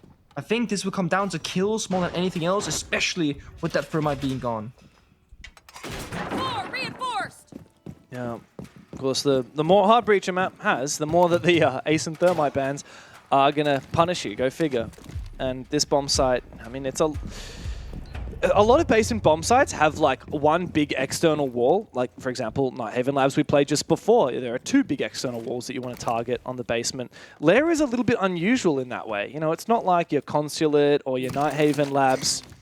Instead, there are just a lot of choke points on that basement, but still quite a lot of internal walls that you want to open up, which is how Weibo attacked the bomb site previously. They opened up as many lines of sight as they could. They sat there with their guns up and they threw grenades in to try and find kills. It's going to be a lot harder to do that this time around without the Thermite. But guess what they've brought instead? It's this fuse pick, and that signals a very different type of attack. Very explosive. They can do a lot of utility damage if you get into the right positions. There isn't that much to find though. No Goyos, no Maestros. Still, can provide a lot of information as well as to where players cannot be playing at. And they got Vert Control. Now, They have a set of smokes here, and I love that. I love when teams bring one set of smokes on the attack just to deny those long lines of sight when you try and go for a bomb site push. It's so often we see a team with a bunch of flashbang and nades, and it comes down to plant down that diffuser, and they have no way to cover themselves to get that job done. Weibo with 4 players in the same location of the map, it's very evident what type of push they're going to be going for. Walk down here, maybe breach open that wall, get the verticality. They can actually start fusing the bomb site as they plan, if that's what they envision. Right now, though, it's Big Easy's fuse downstairs, likely to be the planter to use that shield for cover. You know what else we need? It's to take down this yokai drone. Scatman has kept those yokais active. Turds has been looking for them, but I think there are still some up in play. Of course, those yokais not only good for information, but also for denying that plant. Speakeasy takes a bit of damage. The slowdown effect comes into play as well. Oh, hello. Look who's loitering around on the top floor. DCH has snuck behind enemy lines, and he is so tempted to go for a big flank here. If he times it right, it could be the undoing of Weibo Gaming. But Reaps, he's here with the SMG-12, one of the best weapons in the game, and he takes i9's head off. That's go time for Weibo Gaming. Speakeasy on the fuse with the shield as Reaps find a second, and the diffuser starts to get planted. Scatman not on his yokai drones. I'm not sure if there are any left, but guess what? DCH with the flank will deny the plants. And that gives Soul's Heart the time to recompose on the bomb site. All up to Reaps. Another nasty shot to finish off Mr. Punch. Making it a 2 versus 1 for Weibo on the attack, but Turster will fall. Down to Reaps once again to get it, but Scatman clutches. He always comes through for Soul's Heart in the clutch. Firing up on the defense. Soul's Heart find a second round, and he names himself the Clutch King. He stole my line. I was gonna say Scatman is that guy. He's so consistent, so good, and so clutch in all of those scenarios. Whether it's killing, utility, supportive work, but DCH, that's the real support player in this round. He set up Scatman for the clutch, denied the planter, got it down to a not low enough body count for Scatman to clutch up. He was 1 HP, by the way, in that final 1v1. Weibo are now finally getting pushed in these rounds and finally being challenged inside the server. It's a tertiary bomb site defense in the final round of the first half. Soul's Heart, if they can tie it up here 3-3 and redeem themselves the awful first 3 rounds, then all of a sudden we really have a series on our hands. Typically, you know, we're seeing 4 two-layer defenses. I'll take a 3-3 and see what Souls can do in the attacking side, because as short as on layer, they can be really, really lethal on the attacks. Attackers are heading out to defuse a bomb. That was a nice pre-placed drone upstairs. Throwing an F0. Is that going to enable a quick entry here on the top floor? Surely not. Of course, the bomb site being the ground floor here, you need to contest that top floor. Otherwise, well, I mean, technically you don't, I guess, because Weibo managed to pull off a plant without putting pretty much any pressure on the top floor last time. What's Soul's Heart going to do differently this time? And they've only got the 1 bulletproof camera to actually see where that plant's going down. We're gonna try again. Oh boy. Need I remind you what happened last time we tried this trick, my good sirs? Let's see it. Let's see it. Does it work this time? Will the wall become soft and opened up? What's going on there? No, it's still reinforced. If you do it correctly, which again I'll say is very difficult, the wall will go soft like when you Maverick trick it. Oh, they got it now. The second attempt got it, right? Yeah, it's soft now. It's funny. I've seen both Turdster and Ape from Weibo struggle with that, but I haven't seen any other teams in OS or the Europe days that we did struggle with it. It's a bit strange. I would have expected Weibo would be one of the teams that's a bit better with the tech like that. Unfortunate for them. I've seen it be misdone in Europe a couple of times these days when I've been co-streaming. It's not as common now. I've seen it more today than I have in EML, I think. Yeah. But I have seen it messed up about half the time. Yeah. Oh, it's tough to nail. Rotation from Mark. It's nice to have these nifty little secondary shotguns. He can actually go all the way down to the basement. Oh, Scatman, he's usually pretty good with the Tachenka here. But it's little bit finicky with those bars to thread the Shamika between them. Okay, Mr. Punch. Turdster punished for holding a static angle. Minute to go. Weibo, I don't think they're going to get away with the same risky plan that they did last time. That said, they've got I9. Mr. Punch is still safe on site, though. This was a player that was much harder to hold on last time. And Scatman's just found Hoven upstairs as well. I don't know exactly where that is. It looks like the top floor is a point of contention now for Weibo. Speakeasy finds his. This is big, though, from Reaps. A big chance. The nade goes out. And I think he's going to read the reposition as well. Scatman needs to win this. He doesn't know that Reaps is round in the corner. Shamika launcher out and he falls. Mark and Mr. Punch now, the dynamic duo, to clutch up with 20 seconds left on the clock as Weibo start to circle the site. Mr. Punch is in the instrumental position as the ROUs roll on out onto the site. Mr. Punch out-dueled by Reaps, but a big flank from Mark makes it a 1v1. Diffuser cold on the ground. Reaps has no choice. Time. He grabs it, and he's gonna have to stick it right now. It's all on Mark. Get back to that side as soon as possible. Reaps surely can't get the plant down, and Mark clutches it. A big 3K. Soul's Heart have ridden this high, and they managed to get another defense across the line. The longevity of this clutch is so important. They've gone back-to-back clutch rounds to even the score on 3-3. Now they're going on the attacking side, riding momentum, riding confidence, and also with a very realistic chance of still winning this map and this series. The best case scenario is to probably win the most recent rounds than the first 3. Weibo can be a bit frustrated now, right? Come on, guys. We should have won that. How do we mess it up? No one covering the flank? Come on. And the round before that, the planter dies a second before the plant goes down due to a flank. Also super frustrating. Weibo, they have probably been a phenomenal team throughout this entire BO3. But they are being punished on the tiny, tiny details right now. And at first, I was thinking to myself, Soul's Heart are getting a bit lucky in these moments, right? But that ship has sailed. They are creating this luck themselves by creating the right timings in the right positions, and they're doing it so consistently. It's not by chance. They're getting themselves into these moments every single time and coming out on top.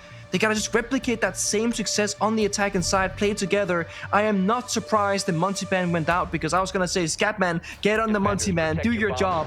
He's been target banned, okay? That's not gonna happen. I was really fascinated looking at that car park for a second. You reckon they have a car park here at the Kiri's base? Kiri's? How do you say it? You reckon they got like I want to see. Yeah.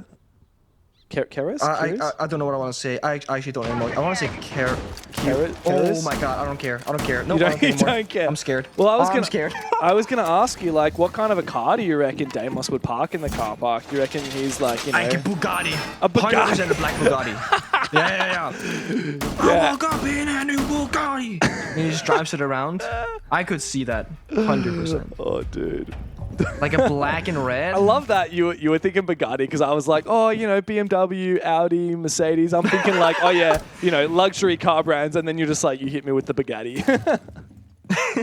All right. I mean, it's flashy, it's fast, it's very fitting to like his very like loud thematics of like his costume and everything else. Like, I like it. I think that's the vibe. Big black and purple Bugatti, I reckon he's just rocking up with.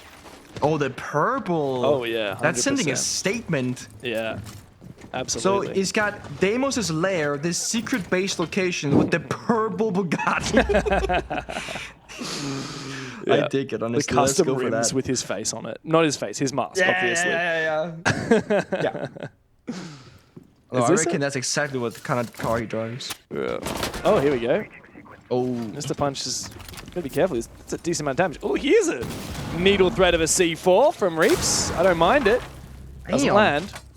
Meanwhile, Hoven has found his. I'm not sure where Scatman was going. Oh, outside the breach. Damn. Losing your ace, by the way. Obviously, we're into the second half after Soul's Heart came back on their defense. And now we're at 3-3. The new bans, it's the double shield ban by Weibo. They don't want to be facing the Blackbeard or that Monty, both of which are the preferred shield operators of Soul's Heart. It's quite a flip compared to the first map where they really leaned into the hard breach bans. This time they're giving respect to Soul's Heart when it comes to the shield play. The mirror, the clash, not too surprising, and also not necessarily all that difficult to deal with, depending on like what you bring in the round, of course. I mean, okay, clash will be, but the mirror, of course, the Ash, self-destruction, verticality, Ash being played right now regardless, 2 Ashes in pocket. Smoke going out from Mr. Punch and the Blitz, trying to lead the way forward for his team. The smoke in return from the smoke gets tossed out, the Toxic Babes rather. Stalling this out. Valkyrie turret downstairs, waiting with the C4. Einan holding the flank in response. Bit of a stalemate right now. Soul's Heart has to make the first move. Weibo know Ace is dead. They can't breach the walls. They gotta walk in through a door, up a staircase, and down a hallway. That's all they can do. Oh. There's the SMG-11 coming to life for Reaps. He doesn't even need the shotty for the second one because he's got some friends. Ape comes in for support. This has been a very uninspired round by Soul's Heart. Into the meat grinder, 1 by 1. Mark tries to come into support, not going to happen. Perhaps the first kill for I9, just merely staving off a flawless round. Doesn't matter, Reaps will farm the rest regardless. Not a good look there for Soul's Heart. Weibo, untouchable in that first defense. I mean, when Ace dies first, that early with a single Selma being spent, it's gonna be a brutal one. And this is why there's always that conversation about, did you bring enough of one thing or did you bring a lot of different things? Often we see teams play a single heart breacher and then maybe a can opener for good measure.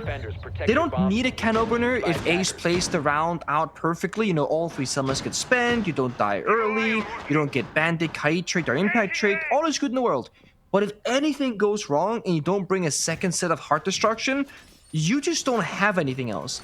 And if you go back to way back in the day before Hibana was released, it's that good old tale of if you spawn pick the thermite, you win the round. Like, what are they gonna do, right? Obviously nowadays you have can openers and a lot of good operators on the attack, but the point still stands, if you don't bring them and only have a single heart breacher and they die, it's gonna be a very difficult round for you. So Soul's Heart, probably a learning lesson in the round. I expect them to bring some backup for the future rounds to come. I'll check right now. 3, 2, 1. They have can openers they do, on the demos, and they have the Ace as well. I also like that they're running yeah, shotgun, learned the by lesson. the way. I like the shoddy demos. We're seeing that come in a little bit more popular. If you're really confident with that Vendetta and you're happy to contest SMGs and rifles, okay. That was a funny little standoff there. The drone, I think it will be deactivated though, because I think, if I'm not wrong, it jumped outside, so Turds is not going to be able to use it successfully. But he still won the battle, just not the war, right? He won the mental game, because he caught the drone. Yeah. Yeah. I mean, it's the same as if he'd shot it though, so it doesn't really... Yeah, I feel like... but shooting the attacker's drones also feels bad, right? It's like, I got my drone, god damn. True. It's one of those, every small mental warfare helps, okay? It's, Oh, what? We saw this demo shotgun making a rotate blitz very fast in the building. Yeah, ninja blitz. They're going very quickly down these stairs, James, very quickly. That they are. That was your own drone, Mr. Punch. That's why it was highlighted orange when you pinged it. That's unfortunate there. I mean, I'm on no sleep, and even I can tell that. I9 unfortunately misses his chance. A little bit of damage on the Speakeasy, but no kill as of yet. Ooh, he's a little bit freaked out because Reap's peppering some bullets up his way. You know what would be really nice here for Soul's Heart would be a breach on the wall where Speakeasy is sitting right next to on that bandit. Unfortunately, I don't think it's going to be possible because the bandit is in position to trick it. Mr. Punch looks very alone right now and going deeper and deeper towards the bomb site. There's a C4 driven response, and finally teammates behind him to back him up. Thing is, the Muzzy here is kind of isolated. No, there's two in there. There's 2 in the corner. He doesn't realize, but there's 2 there. Now he sees them both. They start to retreat. And Mr. Punch, thanks to that phantom pressure, will clear this room, take down the bandit battery, enable a breach. Scatman opens it up. Meanwhile, up above, I9 on the ramp, opening up this floor. Time to start really ramping up that torque, that pressure onto the bomb site. The pressure doesn't mean anything unless if Soul's Heart can actually convert it into some kills. A 5 versus 5 plant is not ideal here. They really need to bait out some picks. Good news though, no C4s left in pocket, only Evil Eyes or Plant Deny. If they find the right angle, the right position, it could be a plant attempt here. And they have enough guns to cover. 25 to go. They're in. They're gonna start planting, James. Time for a 5v5 plant. I think it's scary to try and do, but Speakeasy does find the opener. Reaps is still alive, and I9 has to cover in the post. Low HP in a 1v3. He can't afford to miss any shots here. He spots 2 of them. First one down, but bullets peppered his way by Reaps. He overcommitted, and he was taken out. Weibo have extended their lead by a second round. Bomb defusing attempt failed. Defenders win. That's a retake and a half. A risky play for the attackers. They had one guy cover in 2 positions, and both defenders from Weibo, they pushed up together. One went to the left, one went to the right. One of them was going to succeed because they timed it so well that they arrived on the peaking angle at the same time. So the first guy will fall, the second guy will get the double trade. Yes, the bomb goes down, but they put themselves in that 3 versus 1, and there's a good chance they can come out on top. Reeves 15 kills, by the way. Just popping off 2 maps in a row. Did he finish on 20 flat last map, or did he actually end up getting more? I don't remember. Last I saw was 20. 20 going into the final round, which they lost. I wouldn't be surprised. Yeah, unfortunately, I can't up my... I'm gonna say 20. Yeah, unfortunately, but still, I mean, that's notes 35 kills in the last map and a half. Yeah, wow. That's pretty ridiculous. Yeah. Someone help this man. I mean, they kind of are. No one's really like slacking or falling behind. It could just be a case of Reaps getting to the positions first, right? Yeah, I mean, right. there were 3 defenders left last round, but Reaps gets the kills. Best player in the region at the moment, and it's no surprise as well. Ever since Reaps was is a rookie, he was always known, like, who is this Chinese player that's come out of nowhere and taken the region by storm? You know, his first big team where people started hearing about him was actually Bleed, funnily enough. Assembled a super team with this brand new player, and my God, did he have an impact. And now here he is, you know, the best player in the region, one of the most impressive in APL. We have seen Weibo struggle, though, on occasion, and it tends to be in those big games. And, you know, for fans of the broader Rainbow Six ecosystem, Weibo, in a way, and particularly the old Team Joel / Bleed roster, remind me a little bit of the now Team Falcons, the old BDS roster. You've got a player like Reaps, who's kind of their Shaiko, incredible player, but as soon as things really matter, you know, Shaiko in those grand finals, Reaps in those huge qualification matches, that's when we see these players start to go back into their shells. And Weibo are a team that obviously there's a lot of expectation on their shoulders. Everyone thinks that they're going to be the best team in the region. So when they struggle, it does sometimes get to them. There is a curse of being on top, of course, like you're talking about right now. Everyone's looking to beat you. You're not learning as much as other people because like you're the best. That's the bomb site. Okay. 3 people are dead on the attack. All right, 50 4? seconds in. Soul's Heart want to make this one over. quick. Yeah, it's pretty much over, unless if we see an ace clutch. 1v5 from Mr. Punch. First one found. Nice shot. And it's Reaps. Yeah, it helps. But yeah, I think this might be map point and match point for Weibo. Diffuser is on the ground. The rest of the team can consolidate. There's a shotgun waiting for him around the next corner. Should he try and get a little bit too aggressive, he will be found. There's a player also directly underneath him. A shotgun there as well. Diffuser well and truly in their grasp. Been a back and forth game, but in the second half, on their attacking side, Soul's Heart have not found anything. Weibo finally finding their footing when they flipped over to that defensive side. And Soul's Heart, look, they've tried slow and methodical. They've tried to erupt onto the bomb site. Nothing seems to be sticking. Poor guy. Just take him down. End his suffering. Put him out of his He's misery. 1 HP. Yeah. Go next round, boys. Take a little, tactical timeout, if you will. There's a whole We can minute talk to about the play. problems right now. Yeah. There you go. Nice try, but unwinnable. Yeah. A lovely little tap. Too good for Weibo. All it was making sure that they didn't get rushed there. Soul's Heart, I mean, I commend their bravery, but I think it's pretty clear, Pengu, that Blitz is not their shield of choice. They love the Monty, they love the Blackbeard. That's where their comfort lies. That's why Weibo have banned it. a good move considering what happened in the first 2 maps with those operators, especially over on Nighthaven Labs. Now the final ban comes through as Soul's Heart stare down match point. Wow. They're actually banning the Blitz despite the fact the Operator hasn't granted them that much success in the rounds. I get they can be frustrating to play against, but low-key, I wouldn't mind if they kept running the Blitz here. Because they just go fast and they kind of die. But hey, triple shield. Why not? Let's go for it. Attackers need to locate. It does force a very different kind of game. I guess Weibo want to play that type of game. Yeah. I had a point to make. Yeah? Oh, I was gonna say, in a best of 3, one of the things that you obviously also have to encounter is what you touched upon. When you play an operator really well in a series, can be map number 1, map number 2, doesn't matter, then they will know about it and then deal with that when they need to. Had this been the first map where Soul's Heart played like a really good Monty, Weibo wouldn't have banned it early on, right? It would have stayed open until it became a problem. But they knew the Monty was a huge issue from Nighthaven, and it been banned from the very beginning on. Forced them to Blitz for 3 rounds, and that wasn't super successful. Then they banned the Blitz, and now they have Fuse Shield, and that's it.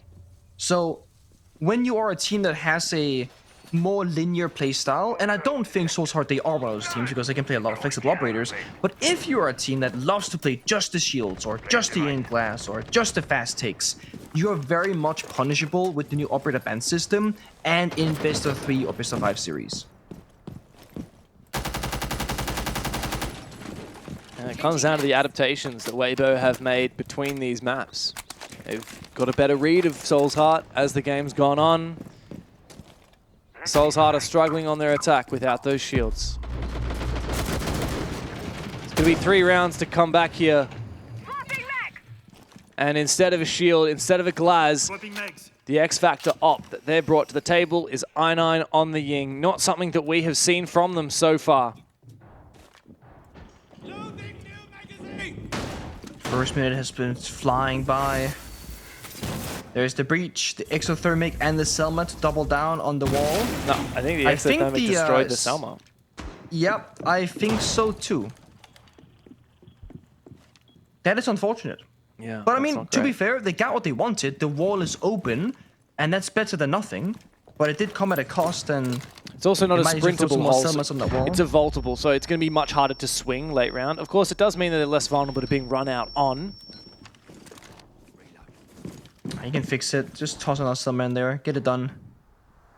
I like that they got punished on only having 1 heart breacher in the very opening round, and since then, besides the rush, they've always brought a spare heart breach to not have that be a problem in the future. Again, they're learning from their mistakes, and when you're up against the best team in the region, learning is the best you can do. Of course, winning is arguably better, but yeah, winning helps too. Assuming that you're gonna lose, learning as much as possible will get you the furthest you can get. I'm not sure if I like what I'm seeing from Soul's Heart right now. Instead of going for Ops Room, they've elected to actually completely pivot. They're not pushing Ops at all, which previously I feel like has been a pretty reliable attack for them. They're not actually pushing where that breach is at all. I think it's being read very well from Weibo because they don't have a lot of phantom pressure on the other side of the map. They're not pushing anything yet. Candela in hand from I9. I mean, they're gonna have to get it very explosive here. They got Ape with Warden close by this window. Oh, the Warden is the one next to the Ying player as well. They both exchange damage. I9 pulls back out of shotgun range. He knows now it's the Warden that he's fighting. And still we have this standoff between Speakeasy and Mark. Both players shooting each other. I9 actually wins that fight against Ape. It's a direct trade. Finally, Speakeasy goes down. The game's not done yet. Weibo just have Hoven and Reeves left to try and finish it right here. Hoven finds one. All up to Scoutman. He will fall. Weibo took the distance to get it done, but eventually, on the 3rd map, they put Soul's Heart down. And they're our first team through to the upper bracket final in APL Asia. Speak easy with the enjoy lures in the chat, but you gotta say, Soul Heart Esports did such a great job in this best of 3 series, taking to a third map, looking good in so many moments, clutching out, holding their own. Yes, they are quote-unquote the worst team, but that's what everybody was expecting. I think they beat the bar. I think they broke expectations in this matchup and exposed that Weibo don't have the perfect map pool and do have some weaknesses in the server. A big win, and I can't wait to hear what Weibo have to say about it. We got an interview with Speakeasy coming up very shortly, but before, obviously the boys on the couch will break that game down. Certainly will. You're lucky you're not looking at it right now. It'd be breaking it down for you, Dev. Full-on breakdown style. Unfortunately for us, we don't get to see overtime in this map, but we do see all three in the series, and ultimately, I think Pengu is on the money there, Jake. Soul's Heart have played their literal hearts out. They did. You know, this is their second best of 3 of the night. And considering that, they have shown flaws in the best team in the region, potentially the wider region of APAC. Yeah, I mean, we said in the pre-show, though, that for Weibo Gaming, they do have a tendency sometimes to quote-unquote troll a little bit. Yeah. Lose a map, maybe they're expected to win, and that's still a part of the... I would imagine the journey for them as a roster is to obviously iron out those kinks, and once they do, they end up becoming, I think, the best team in the region. And we saw a lot of their strengths. Reeps is still very much the best player in Asia. I mean, an absolutely tremendous series, almost topping 50 kills. I mean, that is absolutely outrageous. I know we went through maps, but also +8 on the entry. Yeah. Like, across the board, 156 EPS in a best of 3. Nuts. Absolutely nuts. So, I mean, tremendous performance. I9 was obviously admirable as well when it came to Soul's Heart. And look, honestly, a series that probably went longer than we anticipated. Absolutely. But in the end, I think we got the result we expected. No, I think it... Look, I think it's fair to say that, yes, Weibo, they do... they meet expectations in winning, and I think that we're disappointed in the way that they won, because realistically, a 2-0 here would have changed the conversation completely, Michael. How much does it weigh into the wider conversation of playoffs? I don't know. I mean, I'm not really that concerned, to be honest, right? Like, Labs 7-8, you could argue to an extent. It was a little bit of a troll in their struggles in closing out that map and allowing Soul's Heart back in, but they could take massive positives away from Clubhouse especially. I know it was a while ago now, but they were dominant and had some big moments, and you know, some of those key players like Reeps really stepping up, clutching up. Insane. And Lair was, again, another close to masterclass performance. So I guess they can refine Labs. Perhaps one they'll try to maybe take out in future. I'm not too worried for them. I think overall, very, very solid performance. I'm also want to, you know, appreciate the performance from Soul's Heart, especially considering the day that they've had today. To grind out Labs like that was a very, very impressive performance. Such an attacker-sided Labs as well. Yeah. I mean, that is not something you see. And they were the ones that kind of spearheaded that, especially, right? Yeah. To grind back into it. Had a bit of a SI Grand Final kind of feel to it, didn't it? Unfortunate, not unlimited overtime, unlike an SI Grand Final. But overall, I think there's a lot of key positives, a lot of key takeaways for both of these teams. We've obviously seen that Soul's Heart has a really good leg in this game. Right? In playoffs specifically, they're looking like demons. However, the demons themselves, Weibo, just too good in the end. It's time for us to have a chat with Speakeasy, one of the myths, the legends of this region. Speakeasy, hello. All smiles, my friend. I'm sure you probably didn't expect that to go to 3, but how are you feeling after the win? Feeling very, very nice, very good. To close it out in the end and not choke. Obviously after the second map. Yep. But yeah. I think we are very, very pleased with that. Speakeasy, it feels like from the outside looking in that you guys have got so much potential as a roster, but you're not quite maybe there yet. Is that the same view internally, that you've still got a lot of growth on this roster? Yeah, I think, I don't know about other teams, but I think for us, like, there's always stuff to improve. Every attack, every defense, there's always stuff you can look back and fix. But yeah, there's a lot to improve, I think. Look, to be honest, that's kind of scary considering flawless groups, and then obviously into playoffs you're already looking pretty decent. You just mentioned very quickly there Nighthaven Labs. What's your take on Nighthaven Labs? Because obviously a 5-1 half sets you up pretty nicely, and to go overtime and then obviously lose it from there. You know, what's the general sentiment around that kind of a performance? Well, I think it's just that on Nighthaven Labs, Soul Hearts were a better team, and we are quite surprised that they're so good at this because this is like our best map, I would say, Labs. Wow. And to get comeback on 5-1 down is it shows that they're just better on that map. And yeah. Geez, you got skill gap. That's crazy.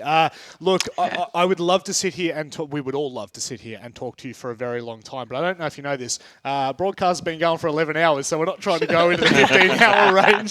Speakeasy, is there anything you'd like to say before we let you go? Yeah, thanks for everyone who support the X Bleed and X Elevate who now join together. Yeah, see you next week and see you next week as well. You certainly will, my friend. We'll see you in the grand final. Let's just book it in. Chat to you soon, mate.